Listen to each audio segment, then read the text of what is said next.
हमारी कहानी शुरू होती है सेंट एंसेस्ट्रियल माउंटेन से, जहाँ पर हमें दो छोटे से डेमन दिखाए जाते हैं, जिसमें से एक को एक बड़ा सा बीस्ट उठाकर एक सिटी की तरफ चला जाता है, जहाँ पूरी दुनिया एज ऑफ डार्कनेस की वजह से खत्म हो गई थी। तो ये सिटी जो पहाड़ों से छुपी हुई थी बच गई। ये छोटी सी सिटी जो पूरी ह्यूमैनिटी के लिए एक होप थी, इसलिए इसे ग्लोरी सिटी बोलते हैं। यहाँ पर हम आते हैं अभी होली ऑर्चिड इंस्टीट्यूट पे, जहाँ पे फाइटर अप्रेंटिस की क्लास चल रही थी। कुछ बच्चे बातें कर रहे थे और उनमें से एक ने बोला, ये जो नई टीचर आई है वो सेक्रेड फैमिली से है और वो एक सिल्वर रैंक डेमन स्पेशलिस्ट है। तो दूसरे ने बोला, सेक्रेड फैमिली, वो तो ग्लोरी सिटी की 3 मेजर फैमिलीज में से एक है। तभी टीचर शंजीव ने फाइटर और डेमन स्पेशलिस्ट के बारे में बताना शुरू किया। उन्होंने बताया कि डेमन स्पेशलिस्ट और फाइटर्स के 5 रैंक होते हैं, ब्रॉन्ज, फिर सिल्वर, फिर गोल्ड, फिर ब्लैक गोल्ड और एंड में आता है लेजेंड रैंक।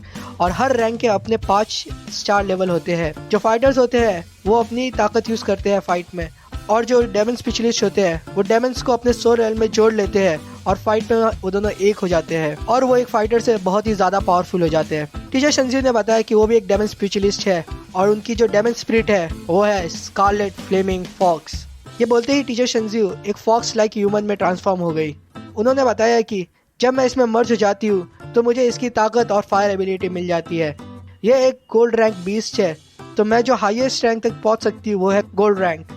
और हाँ, उसके बाद मैं इसको कोई और पावरफुल डेमन से बदल भी सकती हूँ। ये देख सारे बच्चे बहुत ही खुश हो जाते हैं और टीचर संजीव की तारीफ करते हैं। वहीं पर हमें दिखाया जाता है कि नीलाई सो रहा रहता है और तभी अचानक आसमान से एक रोशनी आती है और नीलाई को जा लगती है। नीलाई की आंखें खुलती है और वो उठ खड़ा होता है। नीलाई कहता है, कहाँ पर हूँ मैं? वो शौक में आ जाता है और बोलता है, मेरे हाथ इतने छोटे कैसे हो गए? और फिर जब उसने सामने देखा तो उसे टीचर संजीव दिखती है। ये देख, वो बोल पड़ता है, टीचर संजीव, मैं होली ऑर्चिड इंस्टीट्यूट में हूँ। नीलाई फिर गहरी सोच में पड़ जाता है और सोचता है कि वो तो अभी सेज एम्परर और उनके 6 डाइटी बीच से गिरा हुआ था। उसने अपनी आखिरी सांस तक लड़ाई की और वो बैटल में मारा गया था। उसने सोचा कि क्या वो वापस आ गया होली ऑर्चिड इंस्टीट्यूट में, क्या वो रिबॉर्न हो गया है? फिर वो जब अपने आजू बाजू में देखता है तब उसे लुपाओ और ड्यूसी दिखाई देते हैं। वो सोचता है कि ये लोग जिंदा है। फिर उसकी नजरें जाती है येजून की तरफ और ये देख के उसकी आंखों से आंसू आ जाते हैं और वो बोलता है, येजून, वो भी जिंदा है? नीलाई अपने आप को चिमटी काटता है और सोचता है, मैं सच्ची में वापस आ गया हूँ, ये कोई सपना तो नहीं। तभी नीलाई को याद आता है टेम्परल डेमन स्पिरिट बुक के बारे में और वो सोचता है ये सब इसी की वजह से हुआ होगा। तभी वो अपनी बुक को ढूंढने लगता है, लेकिन ढूंढने के बावजूद भी उसे वो बुक नहीं मिलती। उसे याद आता है वो बुक हमेशा से उसके साथ रही थी। जब से उसे वो मिली थी वो उसके खून से जुड़ गई थी। वो सोचा कि ये टेम्परल डेमन स्पिरिट बुक ही है जो उसे 13 साल की उम्र में वापस ले आई है। नीलाई की पिछली लाइफ में ग्लोरी सिटी पे बहुत भयंकर हमला हुआ था स्नोविंड डेमन बीस्ट के द्वारा। ग्लोरी सिटी के जो गार्डियन है द लेजेंड रैंक लॉर्ड येमो, वो भी मारे गए थे इस बैटल में। सिर्फ कुछ हजार लोग ही बच पाए थे और सब साथ में एंडलेस डेजर्ट जो सेंट एंसेस्ट्रियल माउंटेन के ईस्ट में है वहाँ भाग गए थे। जब वो लोग भाग रहे थे तब एक के बाद एक मरते रहे। एक दिन जब माहौल बड़ा ही शांत था, जहाँ चारों तरफ मौत थी, येजून और मैंने रात साथ में गुजारी। हम लोग साथ में चलते रहे एंडलेस डेजर्ट में। हमें बस एक दूसरे की मुस्कुराहट ने ही जिंदा रखा हुआ था, लेकिन खुशियाँ हमेशा थोड़ी देर की ही रहती है। नीलाई को एक आवाज़ सुनाई देती है और जैसे ही उसने पीछे मुड़ के देखा तब तक बहुत देर हो गई थी। एक बीस्ट ने येजून पे हमला कर दिया था, जिसके कारण वो मारी गई थी। जैसे तैसे वो जिंदा रह रहा था। उसने एंडलेस डेजर्ट पार कर दिया था। वो डिवाइन कॉन्टिनेंट में पहुंचा था। वहाँ पर उसे बहुत सारे लोग मिले जो डेमन बीस्ट से बचकर जिंदा रह रहे थे। उसके सफर में उसे बहुत सारी मिस्टीरियस चीजें मिली, जिसमें से एक थी टेम्परल डेमन स्पिरिट बुक। बहुत दुख की बात थी कि उस वक्त वो बहुत ही कमजोर था जब ग्लोरी सिटी पे हमला हुआ था। उसकी फैमिली और उसके भाई लोग सब मारे गए थे उस बैटल में और येजून भी मारी गई थी जब वो लोग भाग रहे थे। जब नीलाई वो बैटल में मरा, उसकी बस एक ही ख्वाहिश थी कि काश वो दिन देख सके जब वो येजून से पहली बार मिला था, अगर ऊपर वाले ने उसे एक दूसरा मौका दिया तो। फिर हमें 13 साल का नीलाई दिखा जाता है और वो बहुत ही खुश होता है और वो सोचता है, भगवान ने मुझे दूसरा चांस दे दिया और मैं वापस आ गया हूँ। अब मैं ग्लोरी सिटी को खत्म होने नहीं दूंगा। नीलाई ने येजून की तरफ देखा और सोचा, अगर ग्लोरी सिटी खत्म नहीं होती तो येजून जो सिटी लॉर्ड की बेटी है वो मेरे जैसे फैमिली वाले की तरफ तो देखती भी नहीं। नीलाई फिर थोड़ा मुस्कुराया और सोचा, अब जब मैं वापस आ गया हूँ तो ये सब मेरे लिए कोई प्रॉब्लम नहीं है। हालांकि मेरे पास टैलेंट थोड़ा कम है, मुझे जो नॉलेज मिली मेरी पिछली लाइफ में उससे तो मेरे लिए पावरफुल होना कोई बड़ी बात नहीं है। नीलाई को मुस्कुराते देख लुपाओ ने बोला, ये नीलाई, तू इतना मुस्कुरा क्यों रहा है? ये सुन के नीलाई थोड़ा चुप हो गया, लेकिन फिर वो हंसते हुए बोला, मैं बहुत खुश हूँ मेरे मीठे भाई तुझे देखकर। लुपाओ ये सुन के थोड़ा गुस्सा हो गया और बोला, तेरा मीठा भाई नहीं हूँ मैं, ये गेओ के देवता, छोड़ मुझे। नीला ये सुन के थोड़ा हंसा और बोला, कोई बात नहीं, कुछ भी सोच तू, मेरे लिए तो तू मेरा मीठा भाई है। ये सुन के लुपाओ थोड़ा कंफ्यूज हो गया और नीलाई को देखते हुए बोला, पागल। लुपाओ फिर नीलाई को बताने लगा कि मुझे पता है कि तू एक नोबल है ग्लोरी सिटी में, लेकिन मैं तुझे बता देता हूँ कि येजुन की तरफ देखते हुए, ये लड़की की तरफ देखना भी नहीं, इसकी जो आइडेंटिटी है वो बहुत मिस्टीरियस है। प्रिंसिपल ने खुद उसका रूम अरेंज करवाया था जब वो ज्वाइन की थी। नीलाई हंसते हुए बोला, वो मेरी बंदी है। ये सुन लुपाओ थोड़ा टेंशन में आ गया। नीलाई को बड़ी येजुन याद आई और वो सोचा, ये छोटी सी बच्ची कब वो खूबसूरत हसीना बनेगी। नीलाई येजुन की तरफ देखते हुए सोचा, मैं तुझे हमेशा बचा के रखूंगा और हम लोग साथ में ही रहेंगे। येजुन जब पीछे मुड़ी तो उसने देखा कि नीलाई उसे घूर रहा था। तो उसने सोचा, ये छिछोरा मुझे कब से घूर रहा है, अगर इसने मेरे पे लाइन मारी तो मैं इसे छोड़ूंगी नहीं। चैप्टर 2 की शुरुआत में हमें दिखाया जाता है कि शेन्यू जब नीलाई को देख रहा रहता है तब उसे पता चलता है कि नीलाई उसे घूर रहा रहता है। ये देख शेन्यू थोड़ा गुस्सा हो जाता है। नीलाई को तब याद आता है कि शेन्यू सेक्रेट फैमिली से है, जो 3 मेजर फैमिलीज में से एक है, और शेंजियो भी उसकी आंट है। उसकी पिछली लाइफ में शेन्यू येजुन के पीछे पड़ा रहता था। ग्लोरी सिटी खत्म होने से पहले उन दोनों की एंगेजमेंट भी हो गई थी। उन दोनों की फैमिली की बात करें तो दोनों बराबर है। अगर ग्लोरी सिटी खत्म नहीं होती तो पक्का उन दोनों की शादी हो गई होती। लेकिन जब ग्लोरी सिटी पे हमला हुआ था तो सेक्रेट फैमिली ग्लोरी सिटी को धोखा देकर भाग गई थी। बात यह है कि येजुन भी अभी शेन्यू को चाहती है और वो मुझे तो देखना भी नहीं चाहती। उसे लगता है कि मैं तो किसी काम का ही नहीं हूँ। हमें फिर नीलाई और येजुन के वो पल दिखाए जाते हैं जब वो दोनों साथ में थे और अपना सफर कर रहे थे। तभी नीलाई थोड़ा मुस्कुराता है और येजुन की तरफ देखता है और सोचता है कि कोई बात नहीं, कम से कम टेम्परल डेमन स्पिरिट बुक ने मुझे तुमसे वापस तो मिलाया। येजुन नीलाई को देखती है और सोचती है, कैसा पागल है ये जो मुझे घूर रहा है। उसी वक्त टीचर शेंजियो भी येजुन को देखती है और सोचती है कि येजुन जो ग्लोरी सिटी के लॉर्ड की बेटी है, जिनके ग्रैंडफादर लेजेंडरी रैंक लॉर्ड येमो है और इसके पास सियान सोल रेल्म है, ऐसी जीनियस बहुत कम देखने मिलती है।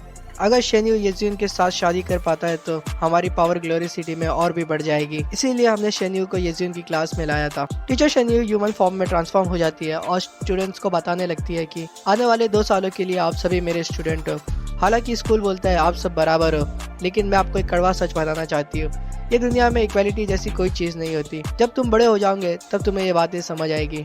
अपने सपनों की दुनिया से जितना जल्दी तुम बाहर आ जाओ उतना अच्छा है। ग्लोरी सिटी ही वो सिटी है जो एज ऑफ डार्कनेस से बच पाई थी, इसीलिए हम ही लोग हैं जो ह्यूमैनिटी के लिए एक होप है। यहाँ पर 2 तरह के लोग होते हैं, डेमन स्पिरिचुअलिस्ट और फाइटर।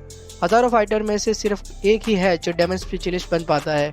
आज के टाइम पे ग्लोरी सिटी के पास हजारों डेमन स्पिरिचुअलिस्ट है और हम ही लोग ग्लोरी सिटी को बचा रहे हैं।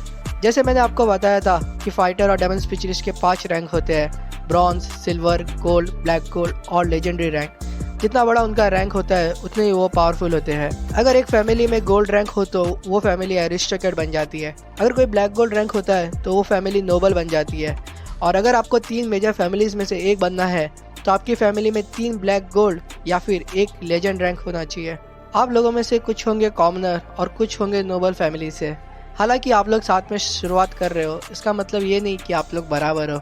मैं आशा करती हूँ कि सबको पता है कि आपकी कितनी औकात है। एक कॉमनर हमेशा कॉमनर ही रहेगा और एक नोबल बनना उसके लिए इम्पॉसिबल है। तो बड़े बनने के सपने छोड़ दो, कोई भी अपनी औकात से बड़ा नहीं बन सकता। तभी हमें ड्यूजी दिखाया जाता है जो बहुत ही निराश हो जाता है ये सुन के। नीलाई जब ड्यूजी की तरफ देखता है तो उसे याद आता है कि हालांकि ड्यूजी की फैमिली कंडीशन अच्छी नहीं थी उसकी पिछली लाइफ में, लेकिन ड्यूजी फिर भी बहुत मेहनत करता था। उसके पास ना ही फैमिली का सपोर्ट था ना ही कोई टैलेंट, फिर भी वो गोल्ड रैंक डेमन स्पिरिचुअलिस्ट बना अपनी मेहनत से। जब ग्लोरी सिटी पे हमला हुआ था तब सारे नोबल्स भागने की देख रहे थे। तब ड्यूजी जैसे कॉमनर लोग ही थे जो अपनी आखिरी सांस तक ग्लोरी सिटी के लिए लड़े। जो सबसे पहले भागे थे वो थी सेक्रेट फैमिली। फिर नीलाई गुस्से से खड़ा होता है और बोलता है, टीचर शेंजियो, मेरा एक क्वेश्चन है। टीचर शेंजियो ये सुन के सोचती है, ये छिचोरा जो येजुन पे नजरें रखता है और मुझसे बहस करना चाहता है। टीचर शेंजियो ने बोला, क्या क्वेश्चन है तुम्हारा? आपने बताया कि एज ऑफ डार्कनेस से सिर्फ ग्लोरी सिटी ही सर्वाइव कर पाई और हम ही लोग सिर्फ जिंदा है। इस बात का क्या सबूत है आपके पास? क्या आप कभी सेंट एंसेस्ट्रल माउंटेन के बाहर भी गए हो? क्या आप कभी endless desert, toxic forest, bloodborne marsh, heavenly lustre mountain या नदर स्नो गए हो? ये बातें सुन के टीचर थोड़ी कंफ्यूज हो जाती है और बोलती है, क्या हेवनली लस्टर माउंटेन, नदर स्नो की बात कर रहे हो तुम? मैं हमेशा से ग्लोरी सिटी में रही हूँ मैं कभी ऐसी जगहों पर नहीं गई हूँ। तो नीलाई हंसते हुए बोलता है, जब आप कभी गए ही नहीं ऐसी जगहों पे, तो आप कैसे बोल सकते हो सिर्फ हम ही लोग जिंदा है। ये सुन सारे बच्चे भी बातें करने लगते हैं इस बारे में। ये देख शिनज़ू थोड़ी गुस्से में आ जाती है और बोलती है, तुम्हारे पास क्या सबूत है कि सिर्फ हम ही लोग जिंदा नहीं है। ये सुन के नीलाई हंसते हुए बोलता है, सबूत, मैं आपको एक कहानी सुनाता हूँ। एक मेंढक था जो कुएं में ही रहा था जब से वो पैदा हुआ था। तो हमेशा से उसने एक छोटा सा आसमान देखा था। तो वो बोलने लगा कि आसमान सिर्फ एक कुएं के होल जितना ही है। क्या आसमान सही में कुएं के होल जितना ही है? इसलिए हम कहते हैं कि कुएं के मेंढक की सोच सिर्फ कुएं जितनी ही होती है। ये सुन के सारे बच्चे हंसना शुरू करते हैं और नीलाई की तारीफ करते हैं। टीचर शिनज़ू थोड़े गुस्से में आती है और सोचती है कि इसमें इतनी हिम्मत है जो मुझे कुएं का मेंढक बोल रहा है। येजुन भी ये सुन के हंसती है और सोचती है कितनी अलग सोच है नीलाई की। नीलाई जब येजुन को हंसते हुए देखता है तो उसे आंख मारता है। ये देख येजुन थोड़ा शर्मा जाती है। नीलाई के साथ बैठा हुआ लुपाओ सोचता है खुल्लम खुल्ला टीचर की बेइज्जती करना और येजुन को छेड़ना, जहाँ पना तुसी ग्रेट हो। नीलाई टीचर को बोलता है, मेरा एक और क्वेश्चन है। अभी टीचर शिनज़ू गुस्से में होती है और बोलती है, क्या क्वेश्चन है तुम्हारा? नीलाई बोलता है कि आपने कहा कि एक कॉमनर हमेशा कॉमनर ही रहेगा। क्या लॉर्ड येमो भी एक कॉमनर नहीं थे जब वो छोटे थे? क्या टीचर को यह बात नहीं पता? ये सुन के सारे बच्चे टीचर की तरफ देखते हैं। हमें तभी लॉर्ड येमो की तस्वीर दिखाई जाती है और एक स्टूडेंट खुशी के साथ बोलता है, लॉर्ड येमो, हाँ वो भी तो एक कॉमनर थे। और तभी ड्यूजी की भी आंखें खुल जाती है। नीलाई की बातें सुन टीचर गुस्से से बोलती है, ग्लोरी सिटी की 100 साल की हिस्ट्री में सिर्फ एक लॉर्ड येमो ही है जो ये मुकाम पा सके। नीलाई हंसते हुए बोलता है, आपने तो बोला था ये हो ही नहीं सकता। क्या आप अभी अपनी बात से मुकर रहे हो? लॉर्ड येमो एक बहुत बढ़िया एग्जाम्पल है। भले ही आप कमज़ोर पैदा हुए, इससे कोई फ़र्क नहीं पड़ता। अगर आप मेहनत कर सकते हो तो आप कुछ भी बन सकते हो। ये सुन टीचर शिनज़ू गुस्सा हो जाती है, लेकिन सभी कॉमनर्स नीलाई को एक होपफुल नज़रों से देखना शुरू करते हैं। टीचर शिनज़ू बोलती है, तुम्हें क्या लगता है अगर तुम बातों को तोड़ मरोड़ के बोलोगे तो वो सच हो जाएगी? तुम अभी सिर्फ लॉर्ड येमो की सक्सेस देख रहे हो, उन हजारों को भी देखो जो कभी फाइटर भी नहीं बन पाए। नीला है ना, मुझे देख के लग रहा है कि तुम एक एरिस्टोक्रेट फैमिली से हो जिसे नहीं पता कब बोलना चाहिए और कब नहीं। अभी देखते हैं आप में क्या टैलेंट है। वो एक स्क्रोल में देखकर बताती है कि नीलाई के पास सबसे कमजोर रेड सोल रेल में और उसकी सोल फोर्स सिर्फ 5 है और स्ट्रेंथ सिर्फ 21। वो बोलती है कि ऐसे टैलेंट के साथ तो तुम सिर्फ ब्रॉन्ज रैंक फाइटर ही बन पाओगे अपनी पूरी जिंदगी में। एक डेमन स्पेशलिस्ट बनना तो तुम्हारे लिए इम्पॉसिबल है। तुम तो एक कॉमनर से भी गए गुजरे हो, तभी तुम ऐसी फालतू बातें कर रहे हो। ये सुन कुछ बच्चे नीलाई को निराशा भरी नजरों से देखते हैं। शेन्यू ये सुन अजीब सी मुस्कुराहट से सोचता है, ऐसे कचरे लोग ही ऐसी छोटी सी क्लास में होते हैं। अगर येजुन नहीं होती तो मैं ऐसी क्लास कभी ज्वाइन नहीं करता। टीचर गुस्से में बोलती है, तुम्हारा जो टैलेंट है उससे तो तुम्हें तुम्हारी फैमिली में भी कोई नहीं पूछेगा। ये सुन नीलाई का कूल टूट जाता है और वो बोलता है, टीचर आपको क्या लगता है किसी की सोल रियल्म उसका फ्यूचर बता सकती है? आप जिस तरह से बोल रहे हो उससे तो ऐसा लगता है कि आप सिर्फ गिफ्टेड लोगों के साथ ही हो और कमजोरों की तो आप सिर्फ बेइज्जती करना चाहते हो और फिर भी हमें दुनियादारी का ज्ञान बांट रहे हो। टीचर शिनज़ू ये सुन के सोचती है, ये सिर्फ अपनी कमजोरी को छुपाने के लिए ऐसी बातें कर रहा है। फिर वह बोलती है कि चुप हो जाओ, कौन हो तुम जो अपनी टीचर को ऐसा उल्टा बोलने की हिम्मत रखते हो? नीला बोलता है कि मुझे तो आपको टीचर बोलने में भी शर्म आती है। मुझे विश्वास है कि इसी क्लास में बहुत ऐसे बच्चे होंगे जो आपकी सोच के परे निकल जाएंगे और बहुत बड़े मुकाम हासिल कर लेंगे। हमें प्यार से समझाने की जगह आप ऐसी बातें करके बच्चों को नीचा दिखा रहे हो। आप तो टीचर होने के भी लायक नहीं हो। हालांकि मेरे में टैलेंट कम है तो क्या, एक दिन ऐसा आएगा जब मैं एक लेजेंड रैंक डेमन स्पेशलिस्ट बन जाऊंगा और ग्लोरी सिटी की सबसे खूबसूरत लड़की से शादी करूंगा।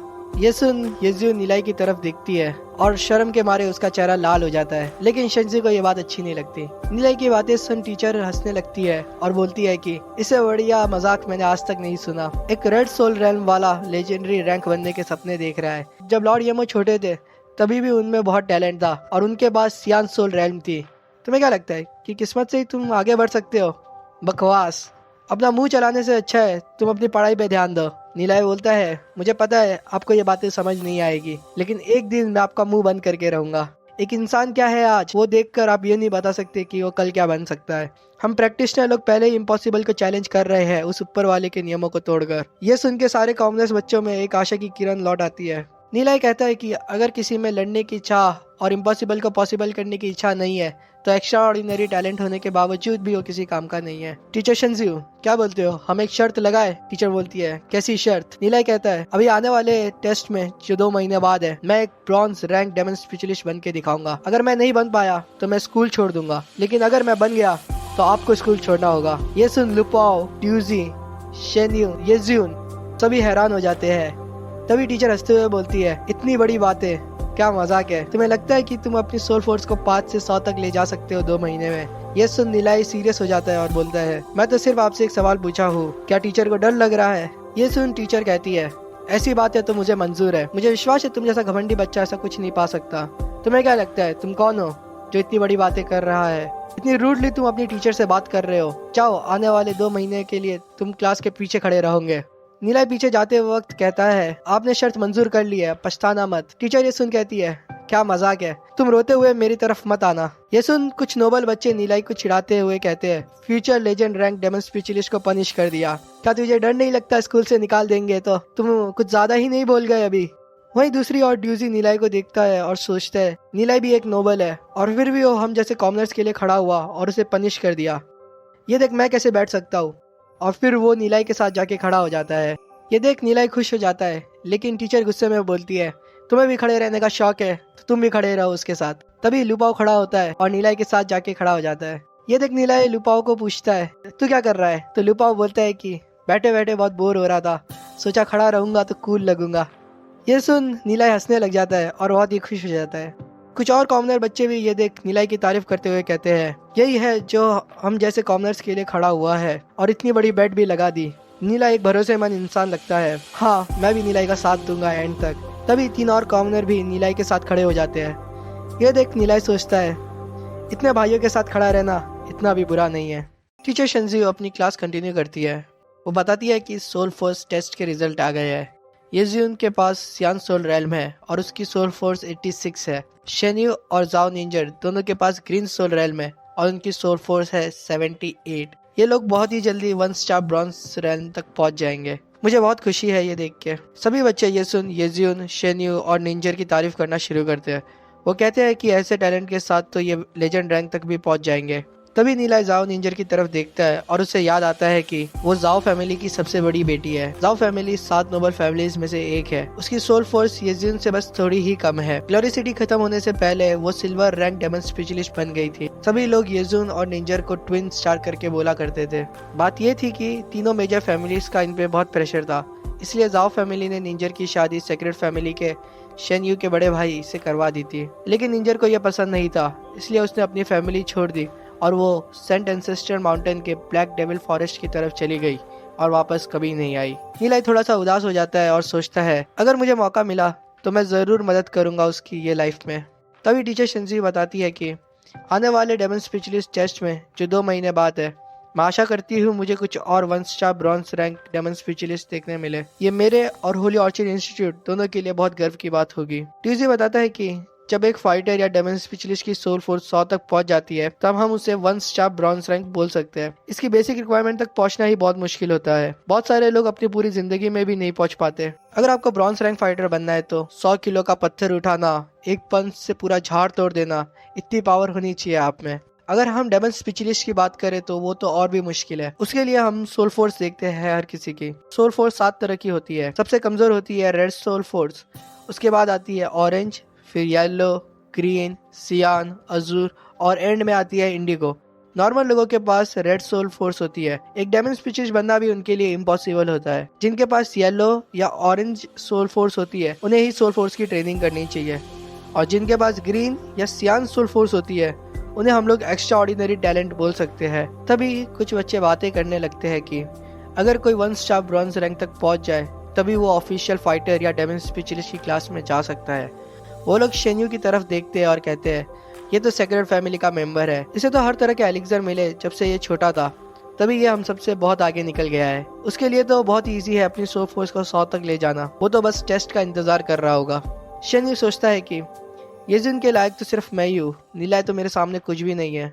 उसमें तो कितना एटीट्यूड है, मेरे आंट से चैलेंज लगा लिया कि वो 2 महीने में 1 स्टार ब्रॉन्ज रैंक बन जाएगा। एक रेड सोल रैम वाला ऐसा बोले, क्या मजाक है। टीचर शिनज़ू छोटी नजरों से नीलाई की तरफ देखती है और कहती है, जो बोल रहे थे कि वो 1 स्टार ब्रॉन्ज रैंक तक पहुंच जाएंगे, मैं देखना चाहती हूँ वो कहाँ तक पहुंचते हैं। ये सुन नीलाई हंसता है और सोचता है, 2 महीना तो बहुत टाइम है, मेरे पास ब्रॉन्ज रैंक पहुंचने के बाद भी थोड़ा टाइम बच जाएगा। नीलाई के साथ खड़ा हुआ लुपाओ नीलाई को बुलाता है और उससे पूछता है कि क्या वो येजुन को लाइक करता है। नीलाई बताता है कि वो उसे बहुत लाइक करता है। ये सुन लुपाओ नीलाई को घूरता है और गहरी सांस छोड़ने के बाद वो उसे बोलता है कि जा, मैं उसे तुझे देता हूँ, लेकिन मैं तुझे बता देता हूँ ये जिन बहुत ही बड़े घर की है, ये ऐसी नहीं है जिसकी हम बराबरी कर सके। ये सुन उधर खड़ा ड्यूजी चिड़चिड़ा हो जाता है और उन्हें बोलता है कि तुम दोनों पागल हो गया। ये जिन एक जीनियस है जिसके पास सियान सोल रेल्म है, वो बहुत ही जल्दी 1 स्टार ब्रॉन्ज रैंक बन जाएगी और मुझे लगता है 2 महीने में तो वो ऑफिशियल डेमन स्पेशलिस्ट की क्लास में भी चली जाएगी। वो तुम्हें याद भी रखेगी या नहीं, उसमें भी डाउट है।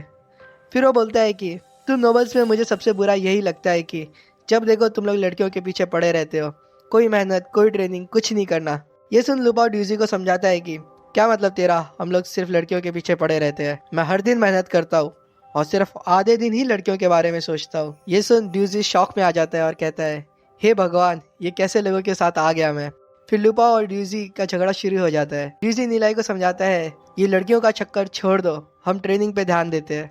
ये सुन नीलाई मुस्कुराता है और कहता है तू टेंशन मत ले, जो भी मैंने सोचा है मैं वो सब पा सकता हूँ। ये सुन ड्यूजी हंसता है और कहता है ठीक है, जो भी हो मैं तेरे साथ ही रहूंगा। नीलाई ड्यूजी और लुपाओ को कहता है मैं तुम दोनों को भी एक स्ट्रॉन्ग डेमन स्पेशलिस्ट बनाऊंगा। लुपाओ ये सुन के कहता है छोड़ो भाई, मेरे पास तो रेड सोल रेल्म है और मेरी फैमिली के एलिक्सर से मैं सिर्फ एक फाइटर ही बन सकता हूँ। एक डेमन स्पेशलिस्ट बनना तो मेरे लिए बहुत मुश्किल है। ड्यूजी कहता है क्या मतलब एक फाइटर बन के, जितना तुम मेहनत करोगे वो उतना ही मुश्किल होता जाता है। एक फाइटर डेमन स्पेशलिस्ट के कभी बराबर नहीं हो सकता। एक बैटल में लेजेंड रैंक फाइटर एक black gold rank demon specialist के भी बराबर नहीं होता। तुम्हें तो पता ही होना चाहिए डेमन स्पेशलिस्ट कितने पावरफुल होते हैं। ये सुन लुपाओ सोचने लगता है और कहता है चलो अच्छा है, तो मैं एक लेजेंड रैंक फाइटर नहीं बनूंगा, एक गोल्ड रैंक फाइटर बन के भी मैं खुश हूँ। ये सुन ड्यूजी की आंखें बाहर आ जाती है। नीलाई कहता है कि एक रेड सोल रेल्म हुई तो क्या हुआ, मेरे पास भी तो वही है। ये सुन ड्यूजी पूछता है नीलाई क्या तुम्हारे पास कोई तरीका है अपनी सोल फोर्स बढ़ाने का। नीलाई कहता है बस मेरी बात मानो और पीछे मत हटना। ड्यूजी कहता है पीछे हटना कभी नहीं। लुपाओ कहता है ये मुश्किल तो नहीं होगा ना, अगर मैं एक डेमन स्पेशलिस्ट बन गया तो मेरे डैड मुझे नहीं मारेंगे। ये सुन ड्यूजी बहुत गुस्सा हो जाता है और कहता है एक डेमन स्पेशलिस्ट बनना है तुम्हें और तुम कहते हो वो मुश्किल नहीं होगा, क्या पागल वागल हो तुम। नीलाई हंसते हुए कहता है इतना मुश्किल भी नहीं होगा, हमें बस बहुत सारे पैसे चाहिए। लुपाओ खुश हो जाता है और कहता है हमें बस पैसे चाहिए और हम डेमन स्पेशलिस्ट बन जाएंगे। हा तो कोई टेंशन नहीं है, मेरे पास 2000 स्पिरिट कॉइन है जो एक कॉमनर फैमिली के घर खर्च के बराबर है। ये सुन नीलाई टेंशन में आता है और कहता है 2000 स्पिरिट कॉइन से तो क्या होगा, हमें कम से कम 1 मिलियन स्पिरिट कॉइन चाहिए या शायद 10 मिलियन कॉइन्स भी लग सकते हैं। ये सुन ड्यूजी और लुपाओ दोनों को ही बहुत बड़ा शौक लगता है। नीला एक हेमली मार्क फैमिली से बिलोंग करता है। वो एक एरिस्टोक्रेट फैमिली है जिनकी अभी कंडीशन अच्छी नहीं चल रही। फैमिली की सालाना इनकम 6 लाख कॉइन्स है, लेकिन उनके बच्चों की फीस ही 3 लाख कॉइन्स है और बाकी भी फैमिली के खर्चे इतने हो जाते हैं कि उन्हें गुजारा करने के लिए अपना फैमिली बिजनेस बेचना पड़ता है। अब सिर्फ कोई यंगर जनरेशन का बंदा ही है जो उनकी फैमिली कंडीशन को सुधार सकता है। तभी स्कूल की छुट्टी और सभी बच्चे बाहर जाने लगते हैं। स्कूल के बाहर एक मार्केट रहता है जहाँ पर एक दुकानदार आर्मर बेच रहा रहता है। वो बताता है कि उसके पास ब्रॉन्ज रैंक आर्मर है जिसमें स्नो विंड पैटर्न इंस्क्राइब है। ये सुन बहुत बच्चे उसे देखने आते हैं। एक बच्चा पूछता है कितने का है ये, तो दुकानदार बताता है ये 60,000 स्पिरिट कॉइन्स का है। ये सुन वो कहता है ये तो बहुत ही महंगा है। तो दुकानदार गुस्से में उसे बताता है कि ये एक ब्रॉन्ज रैंक आर्मर है जिसमें स्नो विंड पैटर्न इंस्क्राइब है और ये पैटर्न को बनाने के लिए उनने स्नो विंड बैंशी का खून यूज किया, और वो भी ऐसी बैंशी जो बहुत पावरफुल थी। स्नो विंड बैंशी को मारना कोई आसान बात नहीं होती और उसी की वजह से इसमें बहुत अच्छी अटैकिंग एबिलिटी है। ये एक स्नो विंड टाइप फाइटर या डेमन स्पेशलिस्ट के लिए बहुत अच्छा है। लुपाओ ये देखता है और कहता है जब ब्रॉन्ज रैंक आर्मर ही 60,000 का है तो सिल्वर और गोल्ड रैंक तो बहुत ही महंगे होंगे। मेरे महीने की पॉकेट मनी ही 500 कॉइन्स है, तो छोड़ो। नीला दुकानों में कुछ ढूंढ रहा रहता है। तभी लुपाओ कहता है नीला क्या ढूंढ रहे हो तुम। लुपाओ को वो दुकानदार की भीड़ में शेन्यू दिखाई देता है और वो कहता है वहाँ देखो येजुन भी आ रही है। नीला येजुन की तरफ देखता है। येजुन अपने दोस्तों के साथ कुछ बातें कर रही रहती है। ये देख शेन्यू येजुन को इम्प्रेस करने के लिए दुकानदार को कहता है क्या बात है, मुझे एक ब्रॉन्ज रैंक आर्मर ही चाहिए था, ये पैक कर लो मेरे लिए। ये सुन दुकानदार फटाफट आर्मर पैक करता है और येजुन को दे देता है। येजुन अपनी उंगली में रखी हुई इंटरस्पाशियल रिंग से 60,000 स्पिरिट कॉइन निकाल कर दे देता है। ये देख वहाँ खड़ी लड़कियाँ बहुत इंप्रेस हो जाती है शेन्यू से। वो मुस्कुराता है और नीलाई की तरफ देखता है। ये देख लुपाओ और ड्यूजी बहुत गुस्सा हो जाते हैं। ड्यूजी बताता है उसके पास इंटरस्पाशियल रिंग है हालांकि ये छोटी दिखती है लेकिन इसमें बहुत बड़ी स्पेस होती है। जब उसने ब्रॉन्ज आर्मर खरीदा तो उसने देखा भी नहीं कि वो कैसा है और सीधा रिंग में डाल दिया। बस इतना ही पैसा होना चाहिए लाइफ में। लुपाओ बड़ी गुस्से में कहता है, इतने आसानी से 60,000 कॉइन्स उड़ा दिए और इंटरस्पेशियल रिंग लेके घूम रहा है। ये तो पक्का येजुन को फंसाने के लिए ऐसा कर रहा है। ड्यूजी उदास होकर नीलाई को कहता है, वो तो हैंडसम है और बहुत पैसा भी है उसके पास, तुम उसकी बराबरी कैसे करोगे? मैं तो कहता हूँ येजुन के सपने देखना छोड़ दो। नीलाई हंसता है और कहता है, येजुन ऐसी छोटी चीज़ों से नहीं फंसेगी। नीलाई को पता है येजुन को जो सबसे ज़्यादा ज़रूरी है अभी वो है दोस्ती। नीलाई की पिछली लाइफ में येजुन हमेशा ही जाओ निंजर से दोस्ती करना चाहती थी, लेकिन उनकी फैमिलीज़ की वजह से वो बहुत दूर हो गई। लुपाओ कहता है, ठीक है, शायद येजुन को सही में ऐसी चीज़ों से फ़र्क नहीं पड़ता। वो सोचता है आखिर क्या बैकग्राउंड है येजुन का। वो हंसता है और कहता है नीलाई को, येजुन को कहीं लड़कियां तो नहीं पसंद? अगर ऐसा है तो तुम्हारा तो गेम ओवर हो जाएगा। ये सुन ड्यूजी हंसने लगता है। तभी नीलाई कहता है, चलो हम अपना प्लान शुरू करते हैं। नीलाई लुपाओ को कहता है, जाओ जाके 2 क्रॉसबो और 500 एरोज लेकर आना। एक क्रॉसबो 60 कॉइन्स का है और एक एरो 30 कॉइन्स का होता है, तो महंगे में मत ले लेना। हम लोग स्कूल के ट्रेनिंग ग्राउंड पर मिलेंगे। लुपाओ कहता है, तुम्हें इतना अच्छे से कीमतें कैसे पता? क्या तुम पहले भी इसे खरीदे हो? तो नीलाई कहता है, ये मेरा प्लान है तो मुझे ही खरीदना चाहिए था, लेकिन मेरे महीने की पॉकेट मनी ही 50 कॉइन है, तो छोड़ो।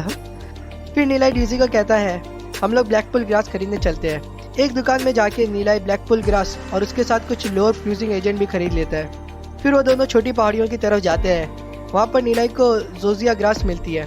ड्यूजी थोड़ा कंफ्यूज हो जाता है और पूछता है, ब्लैकपुल ग्रास, जोजिया ग्रास और लोअर फ्यूजिंग एजेंट, तुम करना क्या चाहते हो? तो नीलाई हंसने लगता है और उसे बताता है कि ब्लैकपुल ग्रास के पास पैरालिसिस इफेक्ट है, लेकिन यह बहुत कम होता है, इसलिए हम इसे सिर्फ घाव में मलहम की तरह यूज़ करते हैं। अगर हम जोजिया ग्रास की बात करें तो ये एक कॉमन वीड है, किसी को भी नहीं पता इसका क्या यूसेज है, लेकिन अगर हम इसे फ्यूजिंग एजेंट और ब्लैकपुल ग्रास से मिला दे तो वो ब्लैकपुल ग्रास का पैरालिसिस इफेक्ट बहुत बढ़ जाता है।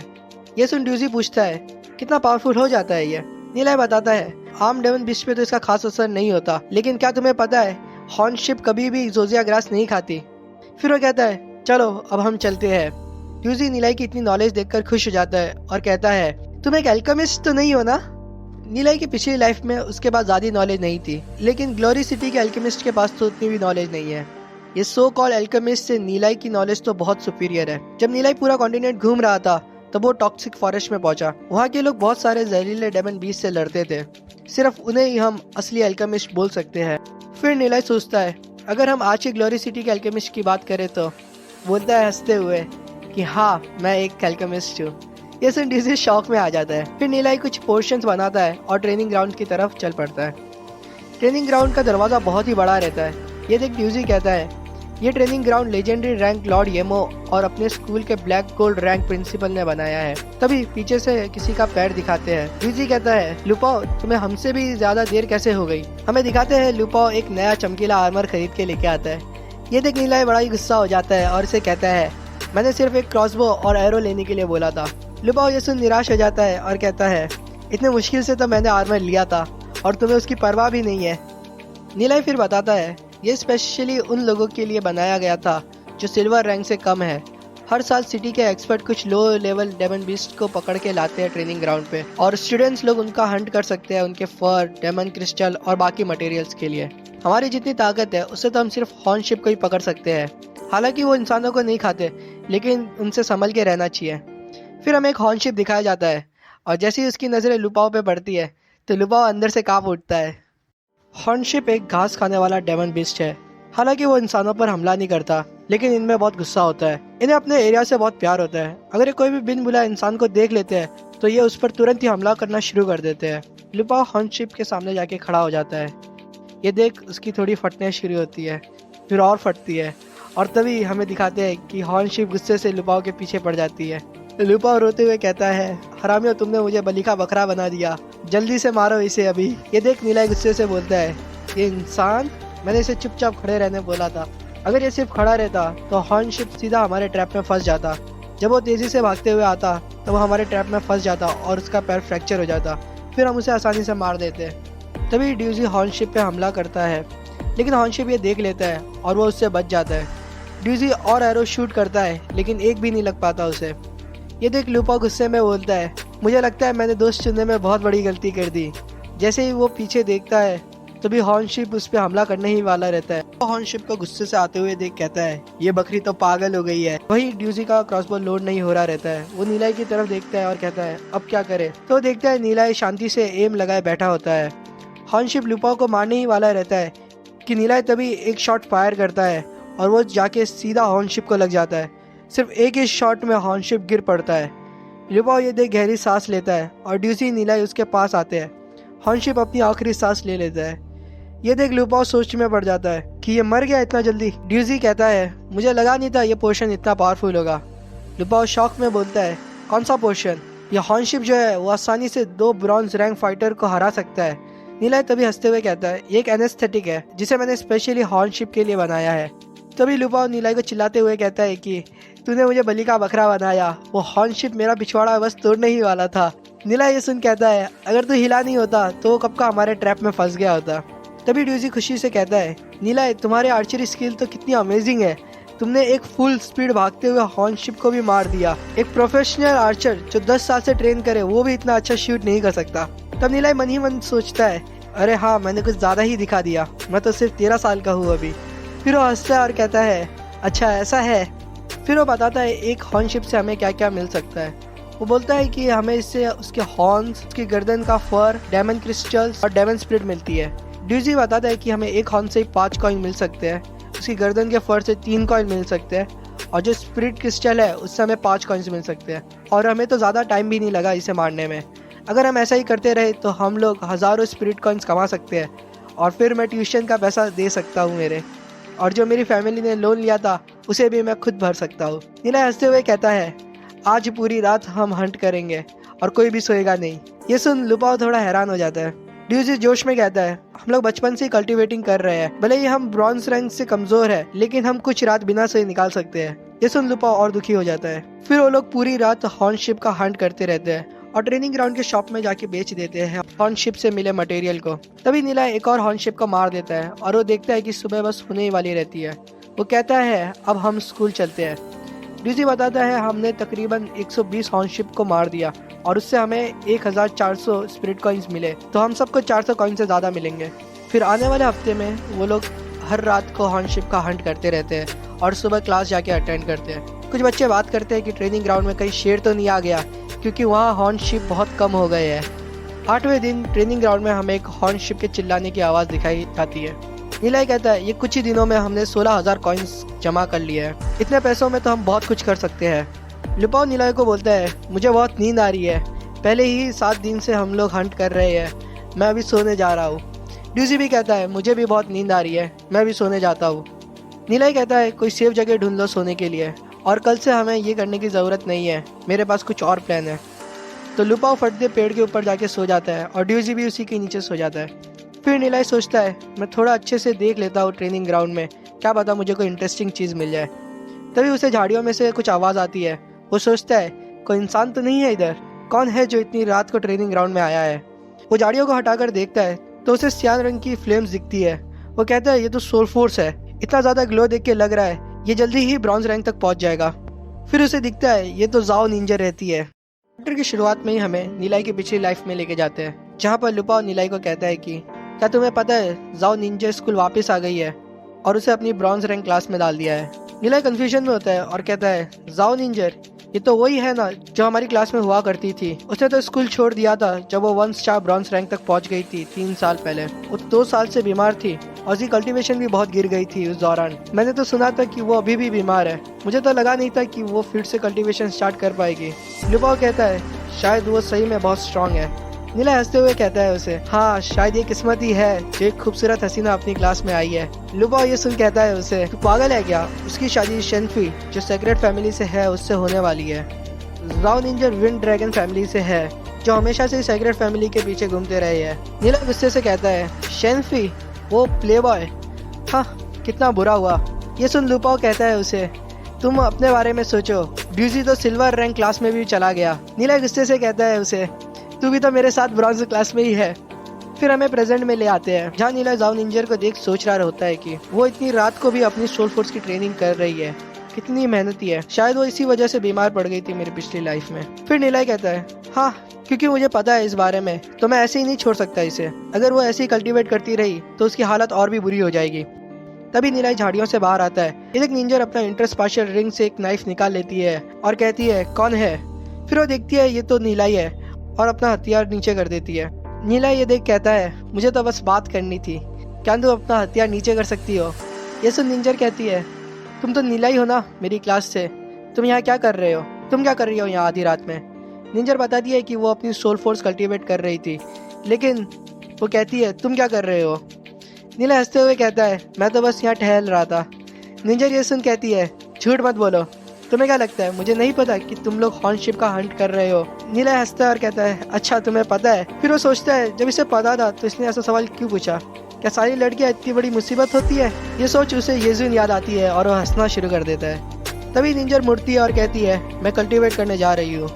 तो नीला निंजर को ऊपर से नीचे देखने लगता है और कहता है, मैं बस निकलता हूँ अभी। निंजर यदि गुस्से में सोचती है, मुझे घूर रहा है, कितना बदतमीज है ये।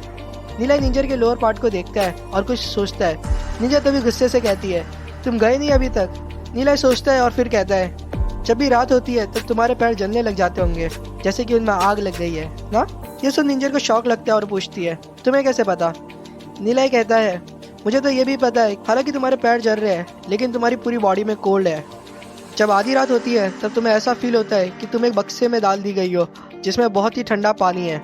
ये बहुत ज़्यादा पेनफुल होता है और जब तुम कल्टीवेट करती हो तब तो ये दर्द और भी बढ़ जाता है ना? निंजर ये सुन बस टूटने ही वाली होती है कि नीला कहता है, ये पक्का फ्रीजिंग इलनेस है, क्योंकि तुम रात में ट्रेनिंग करती हो इसलिए ठंडी हवाएं तुम्हारी बॉडी में आके जम जाती है और तुम्हारी मेरिडियन को ब्लॉक कर देती है। अगर तुम ऐसे ही कल्टीवेट करती रही तो तुम ब्रॉन्ज रैंक तक तो पहुंच जाओगी, लेकिन तुम बहुत बीमार हो जाओगी या तुम्हारी बॉडी एक्सप्लोड हो जाएगी। तुम्हारी बॉडी में बहुत सारे ऐसे घाव होंगे जो बहुत पेनफुल होंगे और तुम ऐसे ही कल्टीवेट करती रहोगी तो वो और भी बढ़ जाएंगे। ये सुन निंजर दर्द में कहती है, इतनी मेहनत के बाद जब मैं 1 स्टार ब्रॉन्ज रैंक तक पहुंचने ही वाली हूँ, अपनी किस्मत को हाथ में ले शेनफ्यू जैसे को मेरे साथ शादी करने ना दूँ, और तुम कह रहे हो कि मैं बीमार पड़ जाऊंगी और मैं मर सकती हूँ? निंजर की आंखों में आंसू आ जाते हैं और वो कहती है, तुम्हें जब पता है मुझे क्या बीमारी है, उसका इलाज क्या होगा वो भी तुम्हें पता होगा ना? तुम मेरी मदद कर सकते हो? निंजर रोते हुए कहती है। ये सुन नीलाई सोचता है और कहता है, freezing illness Holi orchid institute की बुक में कहा जाता है कि उसे ट्रीट तो किया जा सकता है। निंजर कहती है, सच में? तो क्या इसे ट्रीट करना है इसे? नीलाई कहता है, तुम्हें एक स्पेशल गाइडिंग मेथड यूज़ करना पड़ेगा मसाज करने के लिए अपने मेरिडियन को। तुम्हारे घावों को ट्रीट करने के लिए तुम्हें मेडिसिन लेनी होगी जो गोल्डन थ्रेड ग्रास और हेवनली ग्रास से बनती है। तुम्हारी जो कंडीशन है उससे तुम 1 महीने में सही हो जाओगी। निंजर पूछती है, कैसी गाइडिंग मेथड? तभी नीलाई बताता है कि सबसे पहले तो तुम्हें रात को कल्टीवेट करना बंद करना पड़ेगा। निंजर उदास हो जाती है और कहती है, ठीक है। नीलाई कहता है, तुम्हारी कल्टीवेशन टेक्निक दिखाओ मुझे। निंजर ये सुन कंफ्यूज हो जाती है, लेकिन वो सोचती है नीलाई मुझसे झूठ थोड़ी ना बोलेगा, और वो उसे अपनी कल्टीवेशन टेक्निक दे देती है। जब वो स्क्रोल उसको देती है तब उसका हाथ उससे टच हो जाता है और वो शर्मा जाती है। नीलाई वो स्क्रोल देखता है और कहता है, इतनी बड़ी और पैसे वाली फैमिली होने के बावजूद भी इतना low level cultivation technique use करते हैं, इसी की वजह से ग्लोरी सिटी खत्म हो गई थी। ये सुन निंजर कहती है, क्या बोला तुमने? नीलाई फटदे कहता है, कुछ नहीं। वो बताने लगता है निंजर को कि उसकी सोल फोर्स कल्टीवेशन टेक्निक बहुत ही बुरी है, इसी की वजह से उसकी मेरिडियन में दर्द है और उसे फ्रीजिंग इलनेस हुआ है। वो उसे स्क्रोल में कुछ बदलाव करने बोलता है। वो उसे बोलता है कि तुम ये शब्द को बदल के ये शब्द कर दो, इसे बदल के ऐसा कर दो और इसे बदल के ऐसा कर दो। और जब नीला उसे ये सब बता रहा रहता है तो निंजा सोचती है कि ये टेक्निक हमें हमारे एंसेस्टर से मिली थी, ये मेरे फैमिली की 6th बेस्ट कल्टीवेशन टेक्निक है, और ये बोल रहा है कि इसमें चेंज कर दूं मैं। तभी नीला कहता है, हाँ और ये भी बदल देना, इतना बहुत होगा। वो देखता है कि निंजर उसकी बात नहीं सुन रही रहती है। तभी निंजर होश में आती है और कहती है, रुको, क्या तुम मुझे वापस बता सकते हो तुमने क्या बोला? ये सुन नीला थोड़ा चिढ़ जाता है और कहता है, तो तुम सही में मेरी बात नहीं सुन रही थी? नीला कहता है, ठीक है, मैं तुम्हें एक लास्ट बार रिपीट कर देता हूँ, लेकिन इस बार तुम ध्यान से सुनना। तो बताता है, तुम इसे इस तरह चेंज कर सकते हो, इस वर्ड को ऐसा कर सकते हो। निंजर सोचती है, ये जो भी बोल रहा है सब कुछ बराबर है। वैसे मुझे ज़्यादा समझ तो नहीं आ रहा है, लेकिन अगर एक प्रैक्टिशनर के पॉइंट ऑफ व्यू से देखें तो ये जो भी बोल रहा है सब कुछ सही है। मैंने अभी तक जो भी सीखा था उन सब से तो नीलाई के चेंजेस बहुत ही ज़्यादा सुपीरियर और कॉम्प्लेक्स है। सिर्फ एक बंदा जिसे डेमन स्पिरिट की बहुत ही अच्छी नॉलेज है वो इतनी high level martial art technique को चेंज कर सकता है। मुझे तो लगता है मेरे घर पे जो मास्टर्स है वो भी ऐसे चेंजेस नहीं कर सकते। कितनी फनी बात है, मैं जिसे एक पागल समझती थी वो तो एक martial art demon spirit master Mo Jin से भी ज़्यादा समझदार है। फिर निंजर को याद आता है कि नीलाई क्लास में सबके सामने बोला था कि वो लेजेंड रैंक डेमन स्पेशलिस्ट बन जाएगा और वो ग्लोरी सिटी की सबसे खूबसूरत लड़की से शादी करेगा। वो सोचती है कि नीलाई और मैं हम दोनों सेम एज के हैं, लेकिन फिर भी हम दोनों में कितना बड़ा गैप है। टीचर और सभी बच्चों को लगता है कि ये मजाक कर रहा था, लेकिन नीलाई सही में लेजेंड रैंक डेमन स्पेशलिस्ट बन सकता है। फिर वो सोचती है सबसे खूबसूरत लड़की, तो उसे येजुन की तस्वीर याद आती है। नीलाई निंजर को देख टेंशन में आ जाता है और कहता है, क्या सोच रही हो तुम? मुझे ये मत कहना कि तुम वापस मेरी बात नहीं सुन रही थी। निंजर कहती है, नहीं ऐसा कुछ नहीं है। फिर वो पूछती है, तुम्हें गाइडिंग टेक्निक भी आती है ना? नीलाई कहता है, हाँ मुझे आती है, लेकिन गाइडिंग टेक्निक में हमें मसाज करना रहता है उन जगहों पर जहाँ पर घाव है। शायद ये सही नहीं रहेगा अगर मैं करूँगा तो। निंजर नीलाई को देखती है और शर्माते हुए कहती है, मुझे चलेगा, तुम मेरी मदद ही तो कर रहे हो मेरी बीमारी दूर करने में ना, मैं आगे जाके कमज़ोर नहीं होना चाहती। नीलाई कहता है ये सुन के, ठीक है ये स्क्रोल रखो अपने पास, आने वाले कुछ टाइम के लिए मैं हर तीसरे दिन गाइडिंग टेक्निक यूज़ करूँगा और मैं जो दवाइयाँ बताऊँगा वो तुम ले लेना, इससे तुम बहुत ही जल्द सही हो जाओगी। नीलाई पूछता है, तो कहाँ पर है तुम्हारे घाव? निंजर दिखाती है, एक उसके पैर पर होता है, वो बहुत ही गहरा होता है। नीलाई कहता है, अच्छा है ये तुम्हारे पैर पर है, अगर ये कहीं और जगह पर होता तो दिक्कत हो सकती थी, ये तुम्हारे पैर पर है तो जल्दी सही भी हो जाएगा। फिर वो दोनों नीचे बैठ जाते हैं और नीलाई निंजर का इलाज करना शुरू करता है। निंजर आके फेर लेती है। ये देख नीलाई सोचता है, सही बात है, 13 से 14 साल की लड़कियों में बहुत ही ज़्यादा शाइनेस होती है कि वो बहुत ज़्यादा सोचती है। नीलाई निंजर का इलाज करते वक्त कहता है, प्लीज़ मुझे गलत मत समझना, मैं बस तुम्हारी बीमारी दूर करने में मदद कर रहा हूँ। मैं वैसे येजुन को ही लाइक करता हूँ, मुझे तुमसे मिलकर अच्छा लगा, मैं आशा करता हूँ कि हम दोनों दोस्त बन सकते हैं। इलाज के दौरान निंजर चीख उठती है। ये देख नीलाई कहता है, ये पहली बार थोड़ा दर्दनाक होता है, लेकिन प्लीज़ इसे सह लो। तभी निंजर अपनी गर्दन नीचे करती है। नीलाई सोचता है कि सही में इसकी खूबसूरती येजुन के बराबर है, ये सिर्फ 13 साल की है और अभी से इसमें कितने नखरे हैं। थोड़ी देर बाद निंजर सोचती है, पहले से दर्द कम हो गया है, लेकिन अभी ऐसा फील हो रहा है कि मुझे कोई पिन चुभा रहा है। निंजर की आंखों में आंसू आते हैं। वो सोचती है, ये घाव मुझे 6 से 7 महीने पहले हुए थे और ये बहुत ज़्यादा दर्द दे रहे थे मुझे। मैं जैसे तैसे अपनी हिम्मत से सह रही थी इसे, सिर्फ ऊपर वाले को ही पता है मुझे कितना दर्द हो रहा था। ये मसाज के बाद सही में वो दर्द बहुत कम हो गया है। अगर नीलाई नहीं होता तो पता नहीं मैं ये दर्द कैसे सह पाती।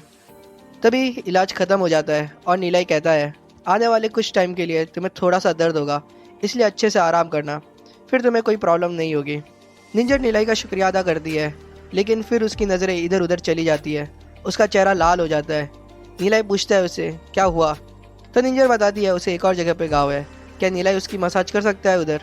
नीलाई मन ही मन सोचता है, हाँ ये तो होना ही था, क्योंकि एक घाव से ये 2 साल के लिए बीमार नहीं हो सकती थी।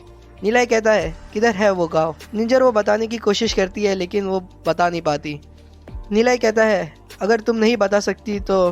तभी निंजर पूछती है, तुम्हें येजुन पसंद है ना? जिसे सुन नीलाई कहता है, हाँ। फिर वो पूछती है, क्या येजुन भी तुम्हें लाइक करती है?